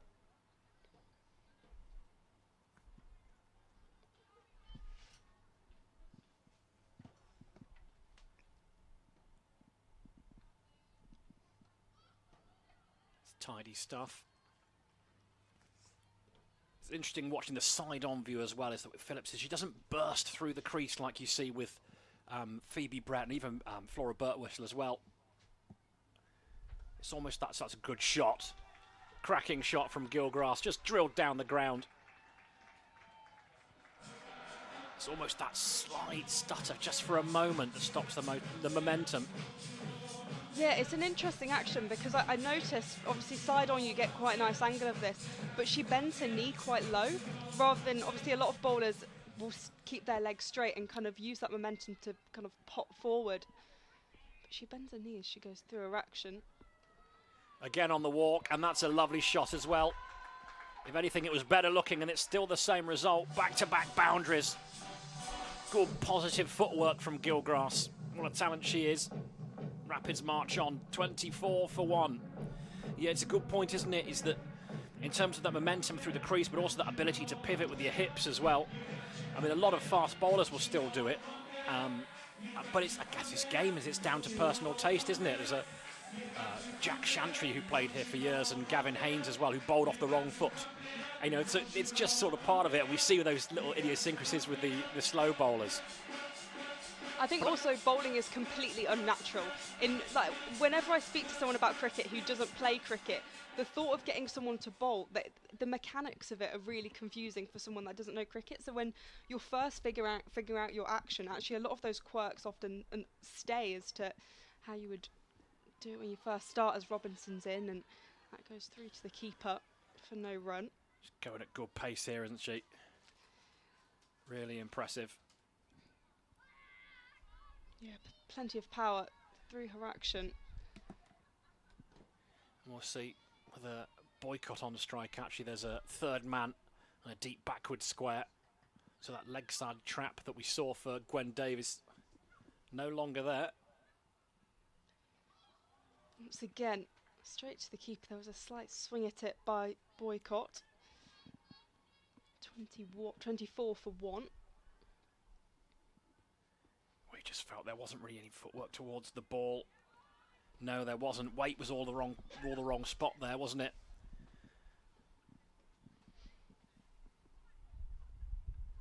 So a little bit on her heels when trying to play that. Well, I think it's an indication of the pace of the bowler that she's facing. Robinson into her action. And this one's sent out to Catherine Speed. They'll just get the single.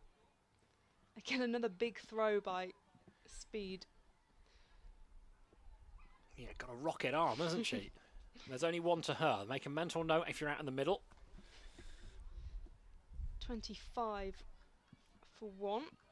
Gilgrass on 8 from just 3 balls. Boycott 6 from 10.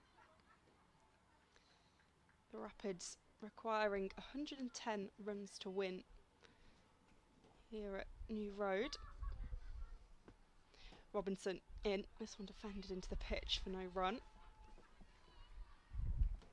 Well, we've seen Gilgrass try and be positive.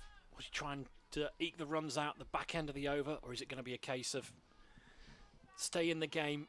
Robinson's bowling well. Only got 4 overs, of course. So is there an element of game management? It'll be interesting to see the approach. That's the thing about a score of when it's in the 130s. You keep wickets in hand and you're always in the game. Robinson to Gilgrass, who leaves that one. Signalled a wide by the umpire. So that's the first extras of the day, actually, for the Northants bowlers. So they've done well to avoid that until this point. Robinson takes those distinctive 2 strides into Gilgrass, nudges that into the leg side, but there'll be no run. A good over from Robinson, rather wide. Just one conceded from it. Of course, got the wicket of Gwen Davis early on.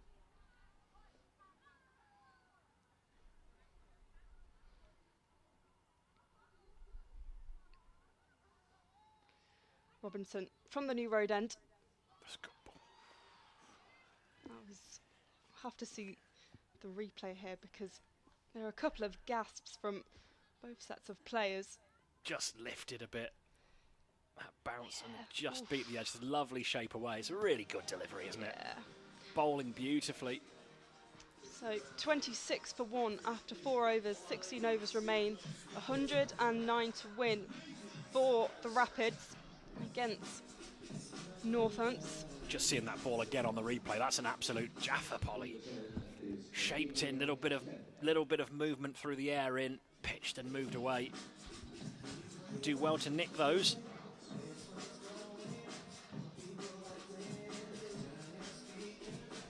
Right, change of bowling then.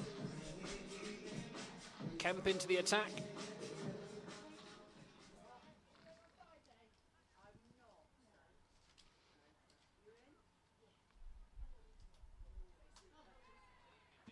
And I think Boycott was looking for a wide there. It was wide of the stumps, it was borderline. Umpire's happy with it though.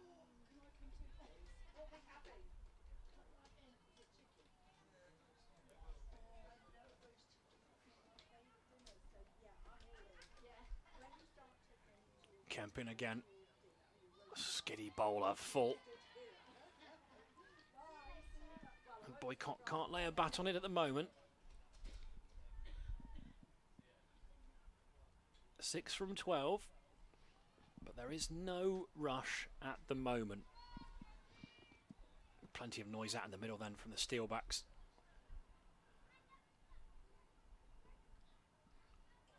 And that's got to be a wide and is. Well, she had, well, one warning or thereabouts. No doubts about that one. 27 for 1. Boycott 6 from 12 and Gilgrass 8 from 6. In comes Kemp again then. It's just guided down to third man. Very deliberate shot, kind of classic one-day shot really. With the absence of a slip cordon and a gully. Even a thickish edge and you should be okay. But a kind of classic shot just to rotate the strike, and at the moment that's what the Rapids need to do. Just keep the scoreboard ticking, rotate the strike, wait for the bad ball. Keep up with that rate of around 7. As Gilgrass gets her first look at Kemp and she cuts, but it's into the offside. And backward point will do the fielding. Annie Sims doing the work there. It's getting a little bit blustery. Thick cloud above our heads. We haven't seen the sun in a little while, and it's definitely jumpers weather, isn't it? Very much so. It's gotten quite chilly. It was nice and bright this morning, and when you were in the sun you were quite warm, but as soon as you came into the shade it's pretty chilly. Kemp in again. Little ramp there from Gilgrass. Inventive stuff. That's going to race away for 4. Great shot. Really confident and competent stuff that from the Ashwood Bank player. Made a double century for the under-18s. Striking at 118 not long ago. And I'm glad the music's on because I was worried I might have gone deaf because I hadn't heard the bells from the cathedral for a while. Yeah, they've gone home. It stops at 4 o'clock. It's the perils of... You know your stuff. That's what she... Kemp in again. Cut away in front of square. That's going to race away. Going to be pulled up just inside the boundary. And it's speed.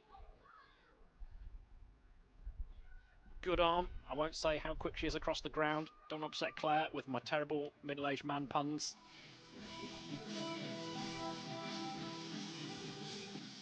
.34 for 1 after 5 overs. 15 overs remain, 101 runs to win. Just have a look at that scoop. It's really good stuff. Moving across the crease. Watching the ball onto the back. Great hand-eye coordination. I think we're going to see a third over from Robinson here. Robinson, who's only gone for 5 runs from her 2 overs so far, and of course at the wicket of Gwen Davis.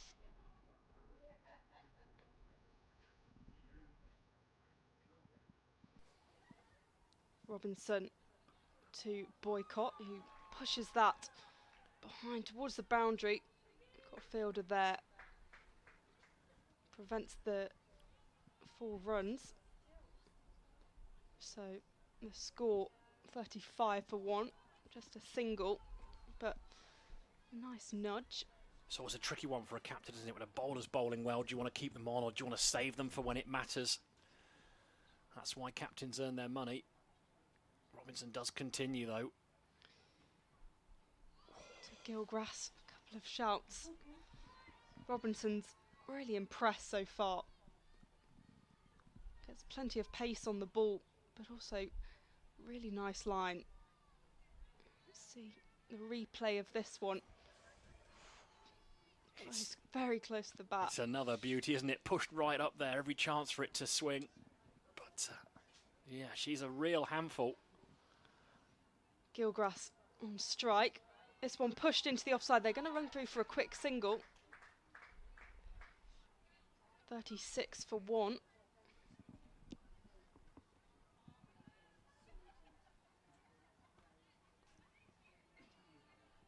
Brings the total to win to under 100. Little psychological boost there, down to double figures. Robinson, who took 2 for 16 against this Rapid side in the Knockout Cup. For Robinson in a winning cause. She's in again to Boycott this time. He plays it down the ground and it's going to go all the way for 4. In position early, wasn't she? Waited for it. And just a little whip of the wrists there from Claire Boycott. And there's the gamble. The bowler that's been, well, threatening. 5 runs in the first 2 overs. And the first 4 balls of this one's gone for 6. Does Boycott just play the over out? Does she go on the attack? Intriguing little contest this. Robinson in again. Once again through to the keeper.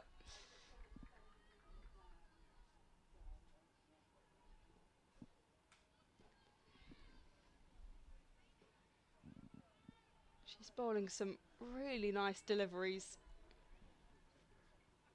Boycott just tempted to have a little swipe at that. Ultimately doesn't make contact. Robinson, final ball. This time pushed into the offside. Will race away for 4. Time that. Beautiful cut shot. Classic Claire Boycott. And actually it's turned out to be an expensive over for Robinson. But in amongst that expensive over, we've seen some beautiful deliveries. I mean, at times you just can't even hit them. You just that little movement in and just bites and moves away. Some beautiful bowling that was undone by a couple of slightly shorter deliveries where Boycott could free her arms. One on the leg side, one on the offside. And that represents a really good power play for the women's Rapids. 44 for 1 to score. Target is now 91 runs away. And I don't attempt any fate, but I'm gonna. Duckworth Lewis Stern says 36 should be the score. They're on 44. Promising stuff. We're going to see more of Amelia Kemp from the Diglis end. And you start to see the bright lights of the scoreboard across the way. It's a little bit gloomy out there. Gilgrass on strike. She's 15 from 11. Boycott's joined the party. She's 16 from 17. In comes Kemp. Down the ground again. A despairing dive, but it's 4 more. Worcestershire on the charge here.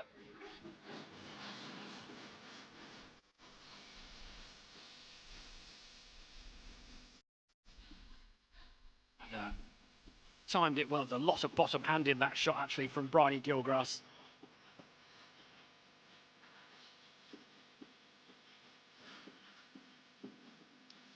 just enjoying the stewards having a little dance as well. Makes me happy. Kemp once more.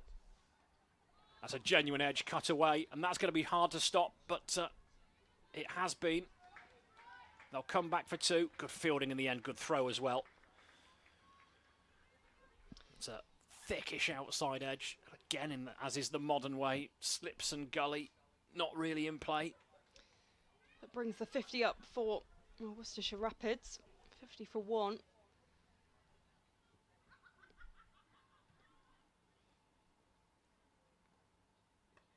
Cut away again. And it'll be Robinson to do the fielding. And it'll just be 1.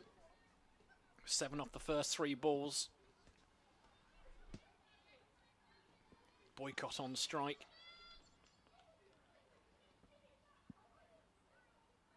Going along nicely here. And we got the answer in terms of the intent and the intensity they wanted to try and chase this down in. Positive stuff. Another good cut shot. It's beat the fielder. And Smart's going to try and cut this one off. She does just inside the boundary rope. Again, fabulous arm. And it means that they come back for 2. So, Northants at the moment, they're leaking runs, Polly.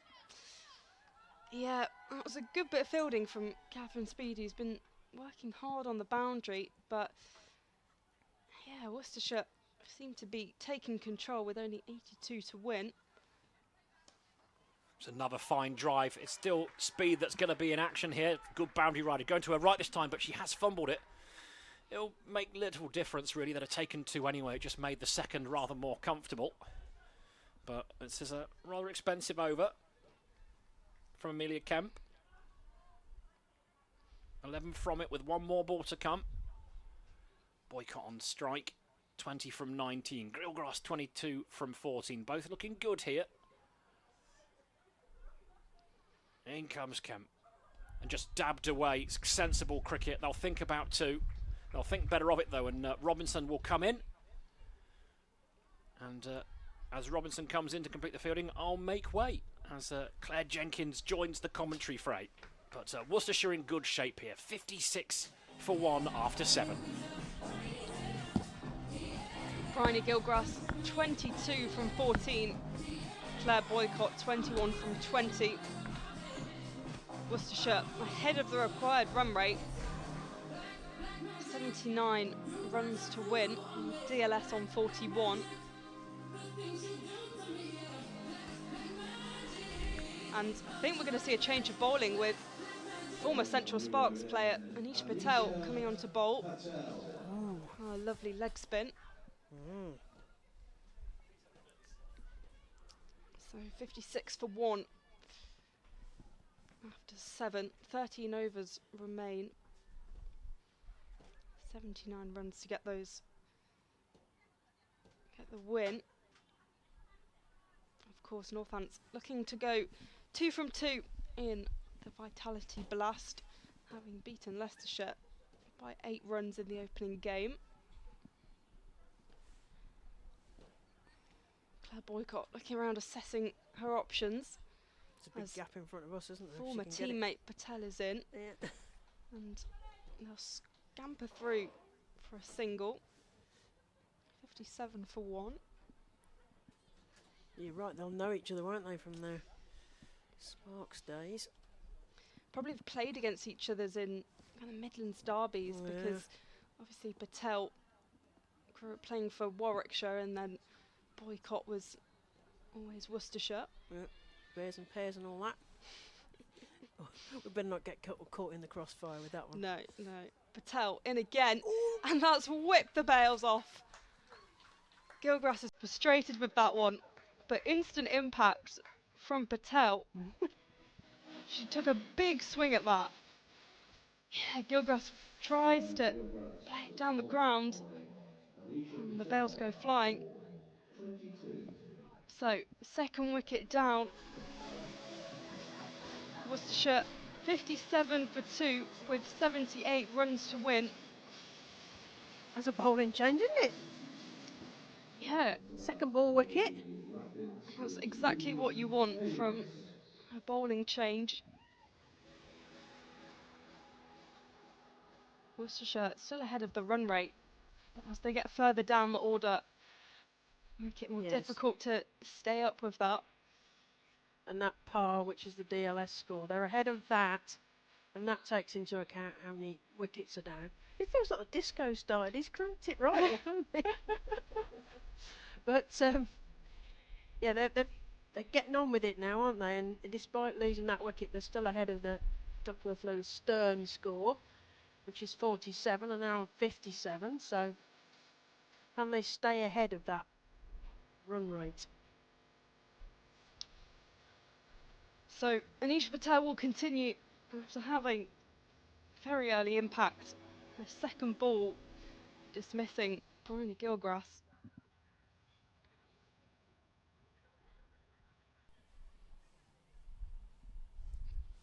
In comes Patel. This one driven. There'll be no run. She's 1 from 1 in the middle of the first over. Davis waiting. This is Ruby Davis, isn't it? There's a lot of Davis and Davises. There's a lot of Davis and Davis, and even for Derbyshire this morning we had Rhiannon Knowling Davies. I was like, yeah, another one Davies. to add to the list. This time Davis moving down the track. There'll be another dot ball. This is a brilliant over from Anisha Patel. 1 run from it, and also the wicket of Bryony Gilgrass. Patel in again, tries to take it round the corner, but will just go into the hands of the wicket keeper. So end of the over, 57 for 2, 8 overs gone, 12 overs remain, 78 runs to win. Worcestershire ahead of that required run rate, just about.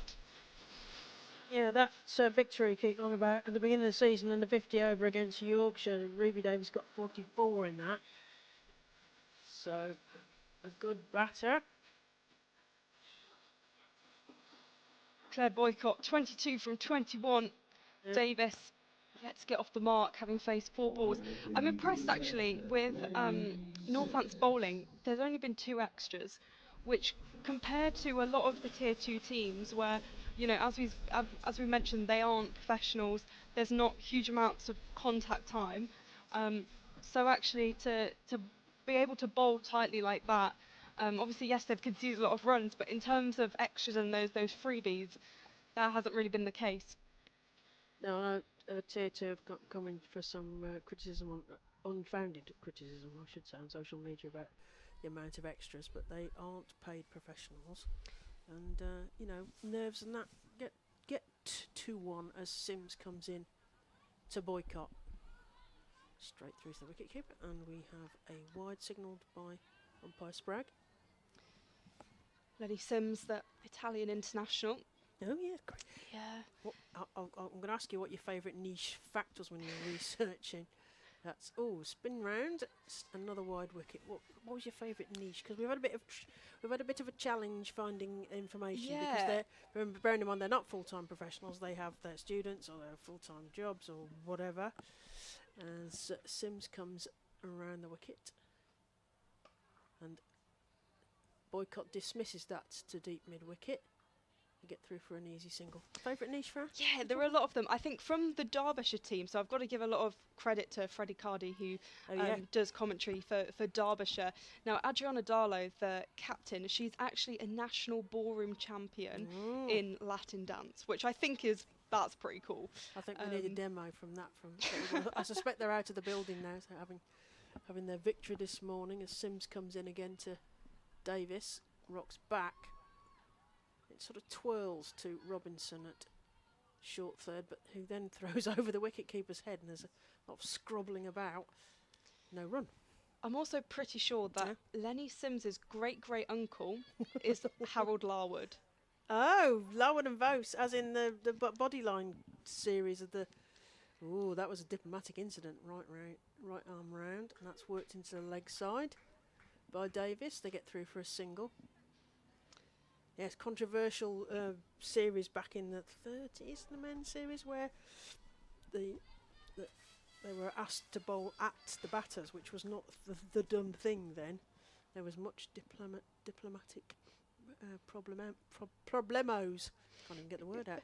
Straight through to the wicket keeper, and there's no run. Oh, so. Yeah, so Lenny Sims, there's a lot interesting about her. So yeah, she plays for Italy, made her debut around this time last year, has taken 21 wickets in 18 matches and scored 330 runs, including a half century against Germany. Right, that's played straight to mid-on, and there's an easy single. Now tell us about when you're going to make your debut for Germany. We'll see what happens. Turns out that marathon woman Polly Starkey qualifies to play for Germany, and European cricket is on the rise. Yeah, I love watching European cricket. It's so interesting, and there are so many incredible stories about how people have come to cricket through these various European countries. As that's played to square leg, and they get through for a single.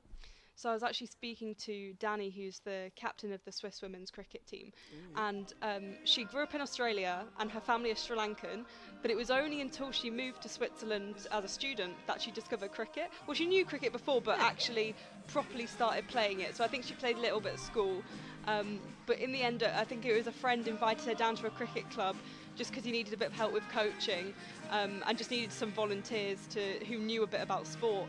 And she ended up getting involved, and now she captains the Swiss team, and they played their first T20, recognised T20 internationals against Belgium last week, the week before, and they won all 4 of them, which was absolutely fantastic. And that's a multinational story, that is. Yeah, so I love international cricket, specifically European cricket. I think it's really interesting as Anisha Patel is back into the attack.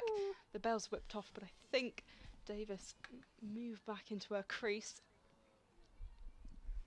But yeah, we'll see on the old international debut. I've got to have a trial first and stuff. I can't just walk into the team, so we'll see. But they're a highly decorated academic team off the field. That's the thing. I think I'll have to do an exam to get in or something like that. Maybe.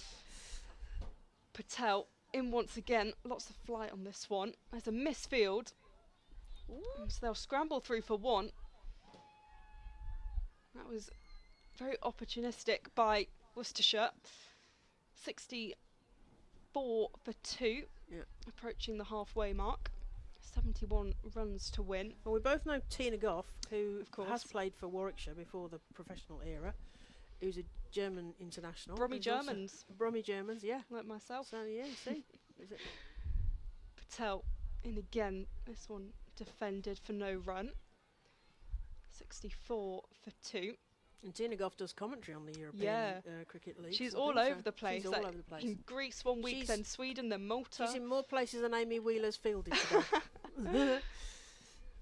Patel into the attack and goes through to the keeper for no run. But no, I do always think European cricket is always quite exciting. And in fact, some of the players across the 2 games, so I know Rhiannon Noling-Davis, who plays for Derbyshire, has been involved with the England 11, as this one's pushed in to the offside slightly, and they're involved in the ECN tournament, so it's not an official they have England a kind team. Of invitation-y yeah, so I think it's part of a team? thing called Challengers Cricket. So they played at the ECN tournament back in December and ended up winning. So it's an interesting team to keep your eye on. Through to the keeper again. End of the over, 64 for 2. And that's 10 overs gone, so I get to wheel out my theory again. So my theory is double plus 20 at the halfway, which would make 148. So it'll be interesting to watch that. It's a sort of game within a game. Given they only need, Worcestershire only needs 71 to win. Now slightly ahead of the DLS, because DLS is 61 and the score is 64 for 2. Yeah, I'm quite nervous about yes, the weather. Yeah, the weather feels a bit more like like Jim won't shout at me or look at me like, what are you talking about when I talk about the DLS? She goes back, tries to play it. I don't know, she probably got an edge on that. It's gone to deep 3rd, and they get through for 2. So 2 to the score. we're side on, so it's difficult to tell if they've edged that or not. So we perhaps get a replay. 2 more to the score. Anyway, Worcestershire are 66 for 2. In again from Sims. Oh, big swish at that from Davis. Not making contact, and there is no run. Davis on 5, Boycott on 24 off the 28 balls she's faced. Cloud's getting threatening here at Visit Worcestershire New Road. Tries to play that down the leg side. It's given a wide by umpire Spragg. Former England international Laura Spragg. Taken up umpiring fairly recently. It's good to see her involved. Ben Peverell the other end, of course. The shoulders. It's dropping in front of her. It's a great ball. There is no run there either. Difficult length to play there. Lenny Sims. So somebody's wheeling a trolley full of glasses by the sound of it behind us. That's not my marbles shaking. As that's fielded beautifully in the sort of cover region. There is no run.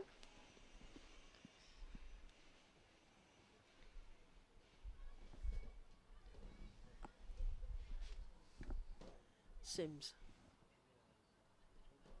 Right arm round. That's played sort of over the wicket keeper.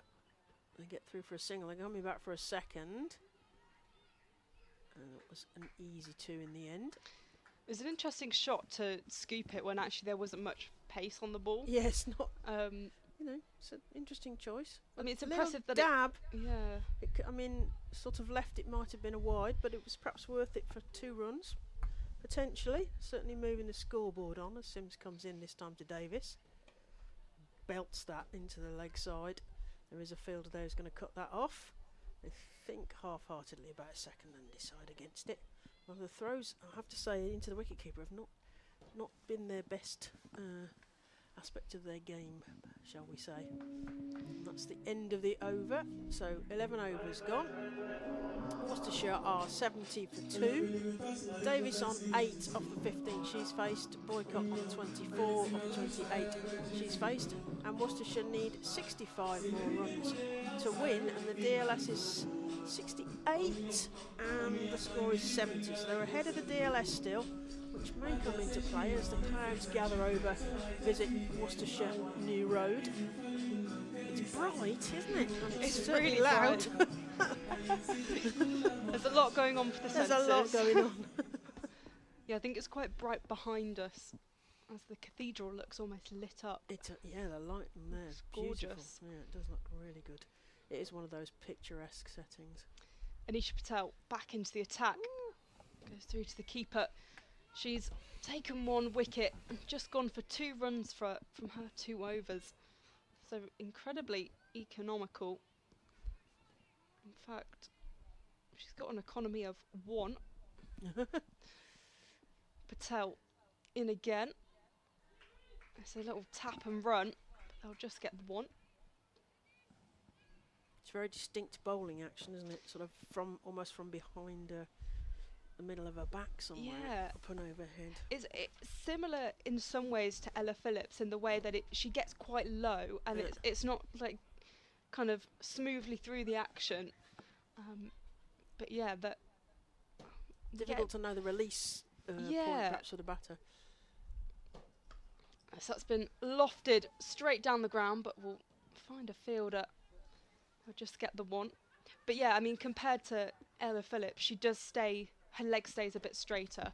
Ella crouches a lot more, but I mean, Anisha's, as a shorter person myself, she's not the tallest either, so she doesn't get much height on it and just goes down a little bit low. 72 for 2 as Patel's in again. Slight nudge and run. Intent there from Worcestershire. Yeah, definitely. Boycott on 25 and Davis 9 from 17. 10 from 18 even now. So 62 runs to win. Patel in again. This one chopped towards the boundary. Catherine Speed cutting it off. Bit of a nominative determinism there. We've got Catherine Speed and we've also got Poppy Smart. Yes. Smart Speed.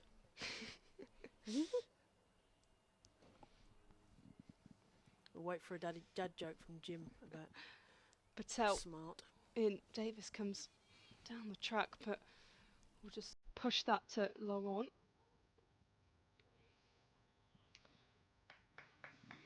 It's just 75-2. Yeah, we've got both sides here, haven't we? Worcester, you got the feeling that they're trying to up the run rate, and then on the reverse, Northampton trying to put the lid on the whole thing. So 60 runs to win from the final 8 overs. Current run rate of 6.2 with a required run rate of 7.5. Just ahead of DLS by 1.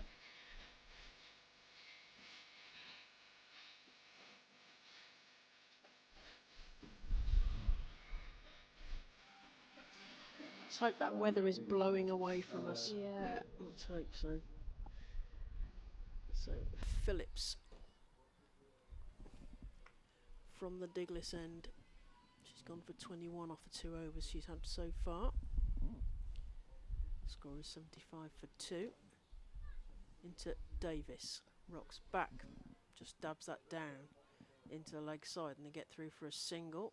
Fielder comes off the boundary. Just the one. Ticking it over. Rapids are 76 for 2. They need 59 more runs. Ticking off those 10s as they head towards the total that they seek. Phillips, right arm over. Rocking back, playing that to deep, long on, is Claire Boycott, captain of Worcestershire Rapids.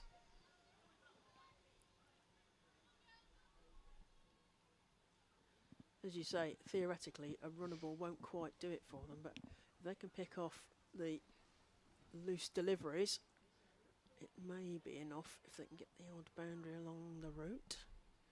Reverse, and there's a big appeal, but the umpire's unmoved. Attempted reverse, that was all a bit messy.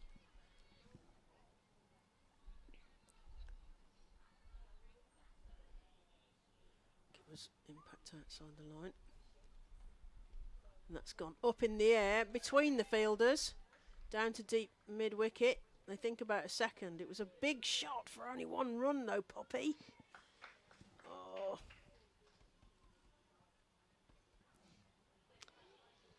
that's annoying, isn't it? 78 for 2. 57 runs to win. Boycott to face this time. It's worked into the leg side again. This time, different mid-wicket fielder. Another run. 78 for 2 into the 13th over. Worcestershire need 56 to win. Phillips moving afield slightly. Cover point fielder coming back towards the boundary. Davis hits it up into the air. There is a fielder underneath it. Will she get to it? No, it's gone over the top. I think we've got the first 6 of the game. We have 6 runs. Oh, that was exciting. The first 6 of the day across either game. Ruby Davis, well done. That was a big one. I mean, it's going away from us, so we've got no idea how close that was to the fielder. I don't think it was anywhere near in the end. 6 runs, well, that's always useful for bringing that total needed down. Yeah, 50 runs to win from the final 7 overs. So they've knocked off 10 overs in the last over. Not 10 overs, 10 runs in the last over even. Yeah, that makes it a lot easier, doesn't it?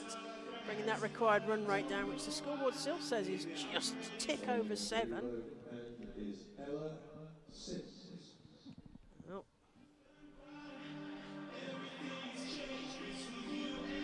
So a change of end for Lenny Sims. It's now bowling from the new road end. so far. Yes. 12 runs from 2 overs. Thought a new cricketer had entered the I know. field. I was Ella looking, Sims. thinking, oh, we've got more than one Sims for a minute. No, Lenny Sims. Sims to Boycott. Pushes that into the leg side. Oh, Down the ground. They're going to Ooh, get look at that through for skid 2. That was a brave bit of running. I was impressed with that. I was, That was- very it was surprised to see them going for the second. they were off. They decided. But Well, I I guess suppose it's 2 wickets down you've into got the second half of the Captain innings. Boycott at the crease as well. She knows that she wants to get the job done. 48 runs to win. And Sims to Boycott utilises the leg side. Now just get the 1 run. You've got to be on the same page, haven't you? You've got to be Yeah. like in tune and in sync and all those things. I mean, I so guess those that quick was the ones. first ball of the over, so perhaps, at the end of the previous over, they said, "Okay, we've just got to run for Right, these. yeah. We're gonna risk it," because they both look like quite fast players between get- the wickets. They do, yeah. They both get along quickly. They've brought in a short square leg next to the umpire. Moved short third to point. More conventional point anyway. 88 for 2 is Sims in again. Sims is tempted. That's from clearly what they're first. trying to do, because they had a big appeal for that reversing LBW risk. Clearly trying to make her do that. She could dab it the right way around. Sims to Davis, who tries to scoop this. It's not fully a success. She'll just get the 1 run. Again, it's interesting that she's trying to scoop the the spinners compared to the seamers. Well, she's trying to reverse, but it would be so much easier to just play that conventionally without having to twist a hand round. 89 Ooh. for 2. Claire Boycott, 31 from 34. Back on strike. Sims in again. This one slapped into the offside. Straight to Anisha Patel for no run. Boycott middling the ball. You can hear it off the FX mic. 46 runs to win for the Rapids as Sims in again. Boycott dances down the track, and this is going to go all the way for 4. That's going to help in the run chase. And final ball of the over. We're now 93 for 2. So 6 overs remain, 42 runs to win, bang on 7 and over. Yeah, and Worcestershire heading towards those 3 figures. 93 for 2. Davis on 19 off the 25 balls she's faced. Boycott on almost a runner ball. 35 off 36 balls. So 42 to win. DLS is at 87, so still a little bit ahead of that big over. Well, welcome back, Jim. Thank you very much. Thank you to Polly Starkey, guiding us through the lion's share of this response. Good partnership, this, isn't it? Yeah, Nearly 7 overs in the making, and Davis particularly has upped the ante. Strike rate gone up, flurry of boundaries, including that maximum, of course. Phillips comes in. And she gets charged, and they get a single. Nice little push and run there into the leg side. Another one to the total. They edge towards that 100 mark. 94 for 2 are Rapids. In response, they need 41 runs to win. Phillips in again. Right arm over. Rocks back, tries to play. Oh, does play that through point. There's a bit of a misfield there. They get 1. They're gonna get 2. This is the intent that they've taken on the last few overs. A little shy at the stumps, but batter already made their ground. It's poor from Nish Patel, isn't it? That's the thing about pressure. Yeah, A flurry of boundaries, then the bowlers feel that they're slightly under it. The fielders worry a little bit more as it comes towards them. 2 from a delivery that probably was worth none. yeah. Just bend the shoulders, has to put the wickets back together again. And the thing about that aggressive little spell is now at 7s is that it's take the singles and wait for the bad ball. Nothing expansive necessary here. No. Boycott plays that Sharp. through where slips would have been, and they're going to get an easy 2. And Boycott's going to get lapped if she's not careful here. Well, she's no slouch between the wickets. She isn't, but Poppy Davis Davis was is like, going off. like a She's- whippet. Yeah, lovely shot actually. Played late, just dabbed into that empty space. Lots of real estate on the offside in the deep behind square. To another couple added to the total. A Phillips bare is- edge of 100 here. Yeah, Phillips is just deciding where she wants Nish Patel in terms of backward point or almost short third. Hopping run. Oh, it hits the pads and the bat there, I think. And there is no run. It was Bit of a squeal. slightly delayed appeal, wasn't Yeah, it? so It was like, not oh, better quite appeal. convincing. I still think that the players who aren't necessarily aware of the laws think that the LBW is some dark arts and that you just appeal and it's a complete random whether you get it or not, as they bring in a more conventional point, and Nish Patel drops to a backward point and Nish Patel drops to a short third. That's played into the leg side where the fielder came from. Good And they cricket, get a though, isn't it? single. Yeah, it's good. It's cat and mouse stuff, isn't it? Infuriating for the bowler, but Yeah. you're right, they've strengthened that area behind square on the offside, a really strong area for Claire Boycott, Yeah, she and loves that. just a little bit straighter that delivery, and into that empty space that the fielder vacated. Phillips in again. Davis can only defend that out. Was in several minds, I think, about that ball, but it's the end of the over. Another one ticked off. 15 overs gone. Just the 5 left now in this T20 Vitality Blast. 7.2 the required rate. I think this is going to go deep, isn't it, Claire? I've got a feeling we're in for a nail biter here. Because rather like the Falcons earlier on, they weren't used to winning really at all. And Worcestershire have played some good cricket this year, but they've been struggling for wins of late, and they've had this big gap actually of a couple of weeks. And it wasn't the best scheduling in the world, I don't think. That if you get knocked out early of the T20 You then get knockout a cup, then gap. you've got. They've played some inter-squad matches, of course, so they have been playing cricket. But there's nothing quite like the feeling of being out there in a competitive fixture. Oh, indeed. So Worcestershire find themselves on the brink of 199 for 2, needing 36 to win.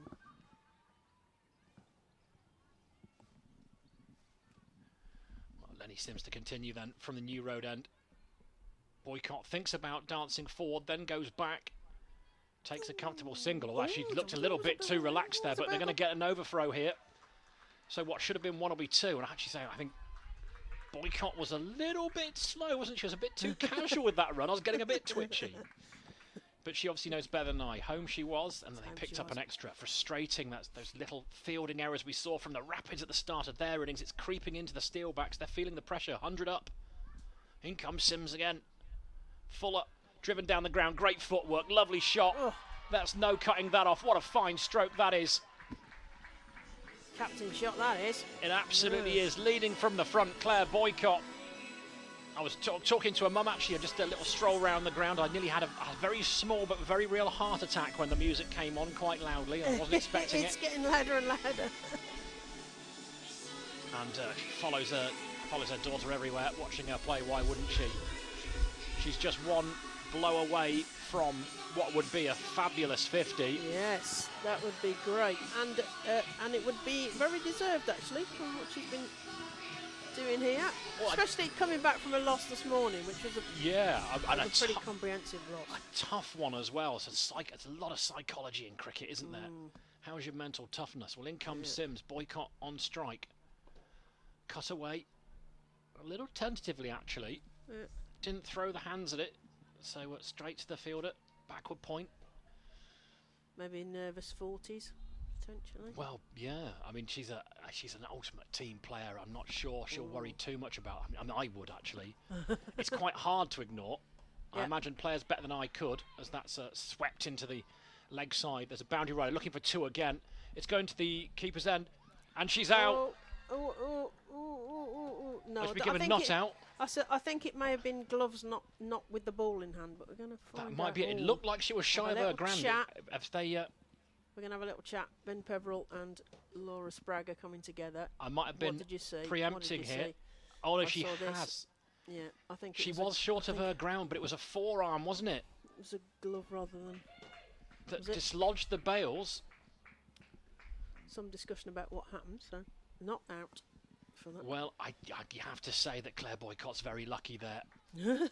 It was. She was well considering how short of her She was ground. a risk, and then that was a risk. Looks for a little sweep there. Down the leg side it goes. It'll be a wide ball. Fired in by Sims.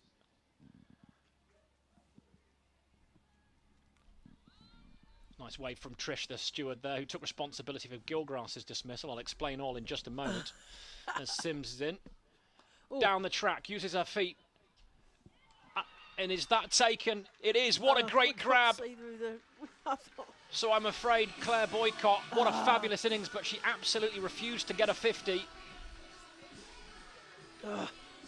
Short of her ground, but a fumble from the keeper meant she was saved from a run out, and it's a lovely little sachet down the wicket. Got plenty of it, but she found long on.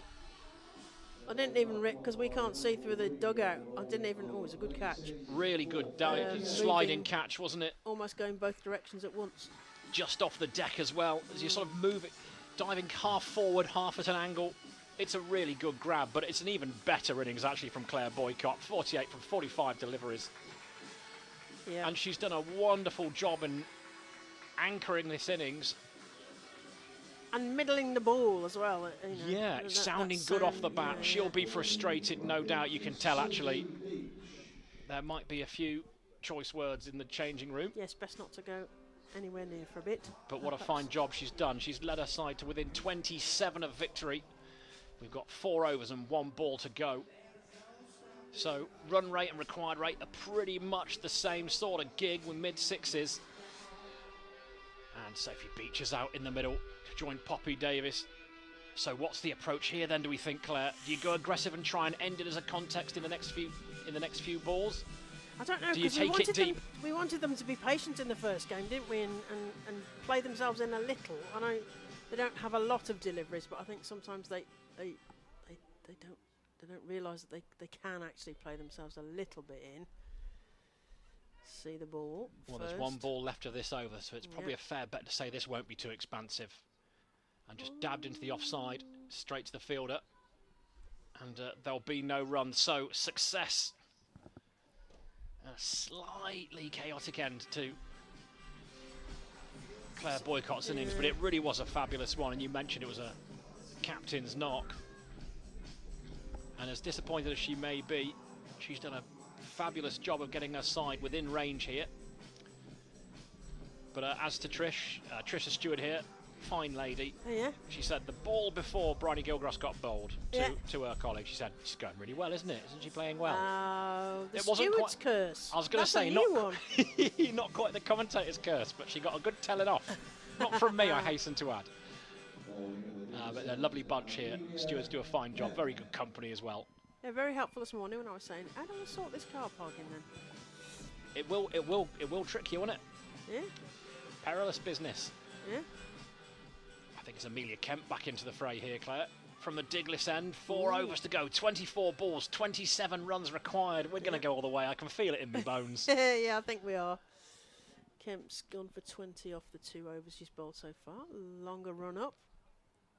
Nice smooth action. It's in the air. Shot. That is a beautiful shot. And it's a magnificent 4 out there to square leg. Well, how are your nerves, Poppy I Davis? know. What a shot that is, Shot. straight onto leg. Just taken off a toenail almost. Out to square, lovely boundary shot there. Relatively risk-free as well, square legs in. Yeah, I was looking to see, because we're sort of looking through the batter to see if there was a field. They've put a fielder out there now. It's 112 for 3. Oh, that's played through cover. They're going to get a single. They're going to think about a second, but not for long. So the score moves to 113 for 3. Davis on 25 and Beach yet to score. You've got Kemp. There's a discussion going on about what the tactics are with this. It's a rapid and fluid movement with her, because that's the thing we can see on side on the position we're at. Ooh, straight through to the keeper. Wicket to wicket, that as well bowled. Good Yeah. pace actually there. It is. So she has been expensive, Amelia Kemp, but she's bending her back. She is. Oh, I mean, that only just. seamed away, wasn't it? That's an absolute beauty. Probably only by accident didn't catch the edge there. It's going to keep the wicket keeper very interested. Poppy Smart. Oh, that's played past the wicket keeper. I think that was the edge that they were looking for. They got one. Another one to the total. 114 for 3. Needs 21 now to win Worcestershire against Northampton Steelbacks. Thick Women's edge. Vitality Blast. Parried by the keeper. Yep. But trying to get bat on ball. It was a wide delivery, and just trying to throw hands through it. Yep. Third man is down there. Came right on him over. Ooh. Misses that one. A bit of a swish at that one. And there's no run on there. So mixed over in terms of 4-1 dot 1 dot. Well, we've had 6 from it, so this ball will be quite instructive. A dot ball, and that actually turns out to be a good over for the Steelbacks. A boundary, and it's very much Worcester's. Game. Oh, and it's clean bowled. Well, so, we were saying it was a mixed bag, and Kemp has got a clean bowled to add to that over. The last ball you said was going to be key, so if it is key... Well, she's moved across her stumps. She's moved right across and exposed her stumps and got clean bowled, I'm afraid. Well, it So started... Kemp gets Davis. 25 off 30 balls. Started promisingly from a Rapids perspective. But what a good comeback that is. Last 4 balls, just 1 run, an all-important wicket of Davis and Amy Wheeler. Good natural striker of a cricket ball. It's in her nature to be aggressive, Claire, so this is going to be an interesting battle. This game is not over by a long shot. 114 for 4, 21 required. But what a key wicket that's going to be. You said it's going to go down to the wire. I think you're absolutely right. Well, you know, who wants to have a nice relaxing Sunday afternoon anyway? No. That's right. We want it entertaining for the folks watching and listening. Well then, what's the approach here? 18 balls, 21 to win. Beach is 1 from 3. Wheeler yet to face a ball. Yeah, they've got to get in pretty quickly here. Well, we're going to see the skipper. Take responsibility. Well, new batters. It's amazing just the handful of deliveries and how the pressure switches back onto the batting side. Yep. And Sophie Beach only faced 3 deliveries, 1 to her name as the field spreads, 2 out in the deep on the leg side. Wicketkeeper a long way back. In comes Marriott then. And that's past the outside edge, looking for that little dab. Sophie Beach, and I think now is the time to be decisive. I mean, if she gets the ball, which she probably won't do, but just to flick it off her legs, there's a bit of a run. There's some runs there. Backward of the wicket. Ooh. It's a good delivery. It's not a fast run up, is it? But really bursts through the popping crease. Good arm speed. Yeah. Slingy, isn't it? Yeah. And it's full delivery and wide. Little tempter. Actually almost bowling for the edge there, which in some ways is risky without a slip in play. But this is really good stuff from the skipper. Ooh. It's 3 dot balls. Nearly a shy at the bowler's end at that stage because Wheeler had set off. As you said, she's going to come in with intent. We should be absolutely itching for the strike. And as well, she might really clean hitter of a cricket ball, but can't get anywhere near the dangerous end. In comes Marriott. Ooh. And again, Beach is beaten. Again, it's a dot ball, 1 from 7. Ooh, and this over, you feel like something's a potential maiden. Yeah. Something's got to give here, Claire. 2 balls to go in the over. It's now or never for Beach, you feel. Got to get bat on it.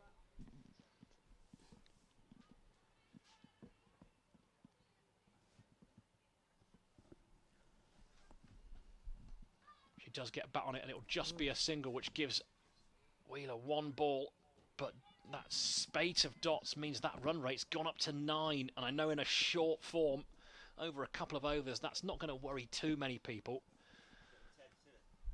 But it does mean you've got to start thinking about boundary striking rather than the 1s and the 2s. 13 balls to go. I need 20. So what's Wheeler's approach here? Does she look for a single, get herself strike and eye up 12 balls to win the game for her side? Blaze Loney.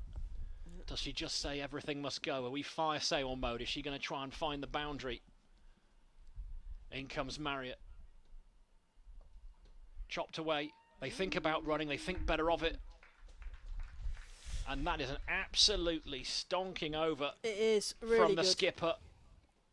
Goodness me, a single from it, and that has changed the complexion of this, well, this shootout now. 12 balls, 20 needed, and now you feel like it's the Steelbacks game.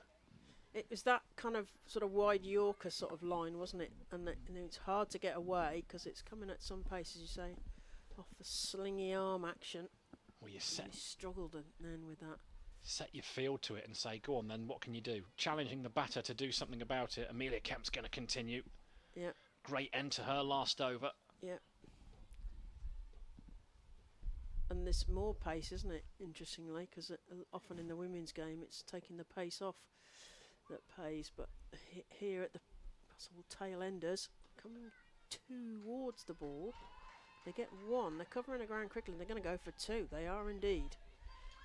Good running. In Wheeler. the end, very good running. Driving that, wasn't she? She was back She was. plenty of time. Took on Speed's arm, which has been very impressive, actually. Really good boundary rider she's been. 117 for 4, so they need 18 to win. 11 balls left. Beach on strike. Stood slightly out of a crease. Comes forward. It's gone up in the air. It's going to be a bit of a steeple. There is a fielder underneath it who takes the catch. And that's out for Beach, unfortunately. She goes for 4 off the 9 balls that she's faced. So, harder still.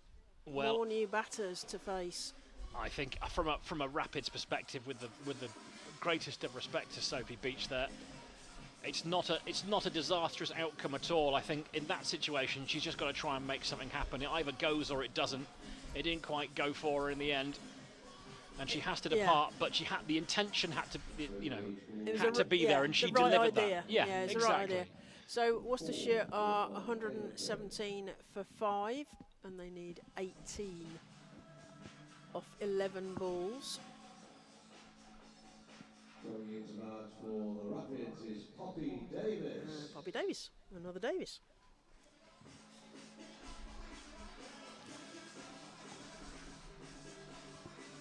So what can Davis and Wheeler? I mean, they're Wheeler's definitely a batter, isn't he? This is not the tail end, as it were, for Worcestershire. This is definitely folks who can bat. Sure They're going is. to need to take responsibility here, and they've got only one of them's faced a ball as Poppy Davis faces her first delivery. It goes straight through to the wicketkeeper, and there is no run. And the dot ball, Jim. It's an absolute killer, isn't it? That's 2 dot balls in a row now. Of course, accounting for Sophie Beach, and now that's becoming a really tough ask. And this is why Northamptonshire is such a difficult team to beat. Yeah. You felt. Kemp into Poppy Davis, plays it up into the air. There is a fielder there who's going to take the catch. That's another catch. So Kemp bags her 3rd wicket of the day. And there was some ground to be covered, but it was still a good catch. Clapped up to sort of deep cover, running catch. Waist tight when she got to it. Good catch there. Is that Michaela Kirk? Well, at 108 for 2 in the 16th over. Kemp taking the catch. 27 required, 8 wickets in hand. Run rate at under 7. You felt like this one was in the bag. It did, and they've kind of let it slip, haven't they? Isn't that? Well, it's that slightly Slightly fragile lower middle order. Yeah. Need a little bit more experience perhaps, but Liv Goff has made her way out. The thing is, when you've got Amy Wheeler knocking about, is that she could do this in an over. If she faces, if they bowl her anything loose. But this is looking like... It's a tough ask, isn't it, now? It's accurate pace, and that's the other thing. Sometimes with accuracy, with the speed, accuracy is the cost. And that they don't always... You look at someone like Izzy Wong, who, sometimes struggles with that balance between pace and accuracy, but the bowlers here seem to be putting it on the button here as Kemp comes in again.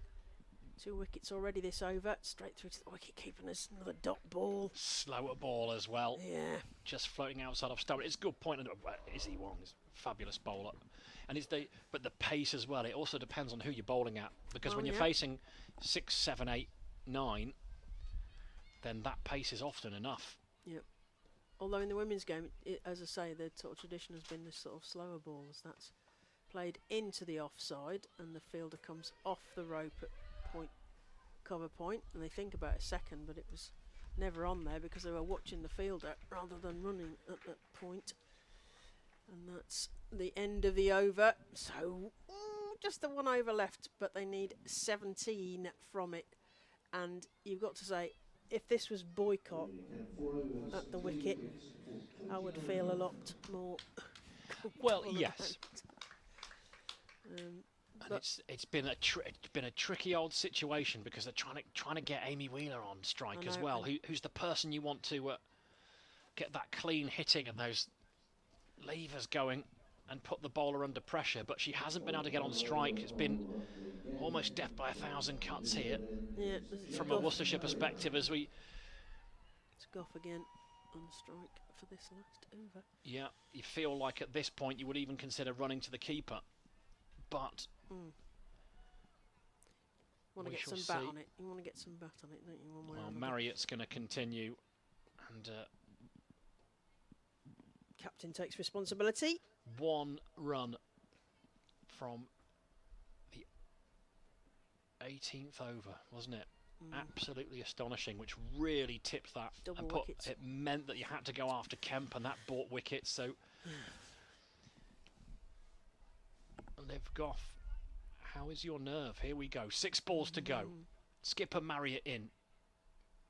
Dropped into the offside, and it's another dot ball. Amy Wheeler desperate to get down. Amy Wheeler has run about 20, but all halfway down the wicket and back again. And she is absolutely itching. She's only faced 1 ball. And she's watched her partners at the other end essentially strike out.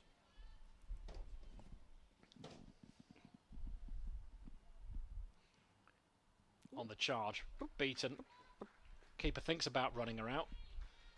In fact, takes the bails off. Does take the bail off, but just kind of withdraws the offer of a run out, but still takes the bails anyway, and why not? Well, 8 deliveries we've seen from the skipper. 1 run from it when it really matters, and you can hear in the ground everything's just deflating somewhat. 17 from 4 balls, so we're now in boundary territory all the way here. And this delivery could be the game. Into the offside, so Wheeler finally does get on strike, but you feel it's 2 overs too late. Yeah. You're probably exactly right. 2 overs too late. 16 to win. But actually, just the 3 balls. You have to hand it to Northants though. Staying in the big game, well drilled, got a game plan, really well organised outfit,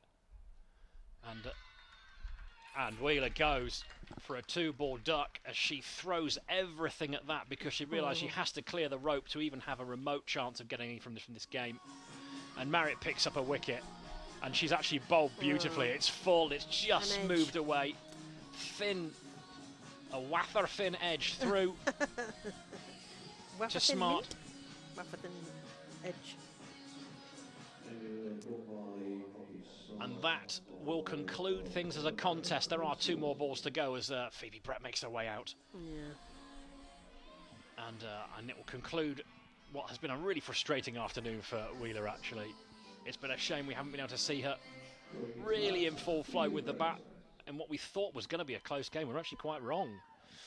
Yeah, well, It's ended Worcester out- went off like a train, didn't they? They were well ahead of the, they were well ahead of the rate. They were ahead of the DLS. You saw that and partnership then- with Ruby Davis and Yeah. Claire Boycott really controlled aggression, kept the scoreboard ticking over, found the boundary when they needed to, little scoops and sweeps and laps and such. Northants just kept coming, didn't they? And taking wickets. And Well, winning is a habit, Claire, isn't well, it? yeah, And you're never out the game if you don't think you're beaten. that's right. Phoebe Brett, though, she'll see things out. Looks for a good old heave. And thought she might be able to get off strike, but she won't. And we're going to see some quite remarkable bowling figures Do you think we might from have Gemma Marriott here. We are. Do you think we might have a chicken run here? Just run anyway, see who gets out. I mean, at this point, I don't think the averages matter, but I'm not throwing mine away. Who knows? Bless you. Who Bless knows? Stuart. Let's finish it with a monstrous 6. That'd be nice. But Yeah. Marriott, the skipper, is in. Last ball of this double header. Big swing, big miss, and it'll be surprise, surprise, another dot ball. Absolutely astonishing stuff. Bowled over 18 and over 20. And she went for 2 runs in that time. Took a wicket. Absolutely astonishing death bowling. And not forget Amelia Kemp as well, who held up her end of the bargain from the Diglis end. What it means is that Worcestershire Rapids, they finish on 119 for 7. It means they're defeated by 15 runs here.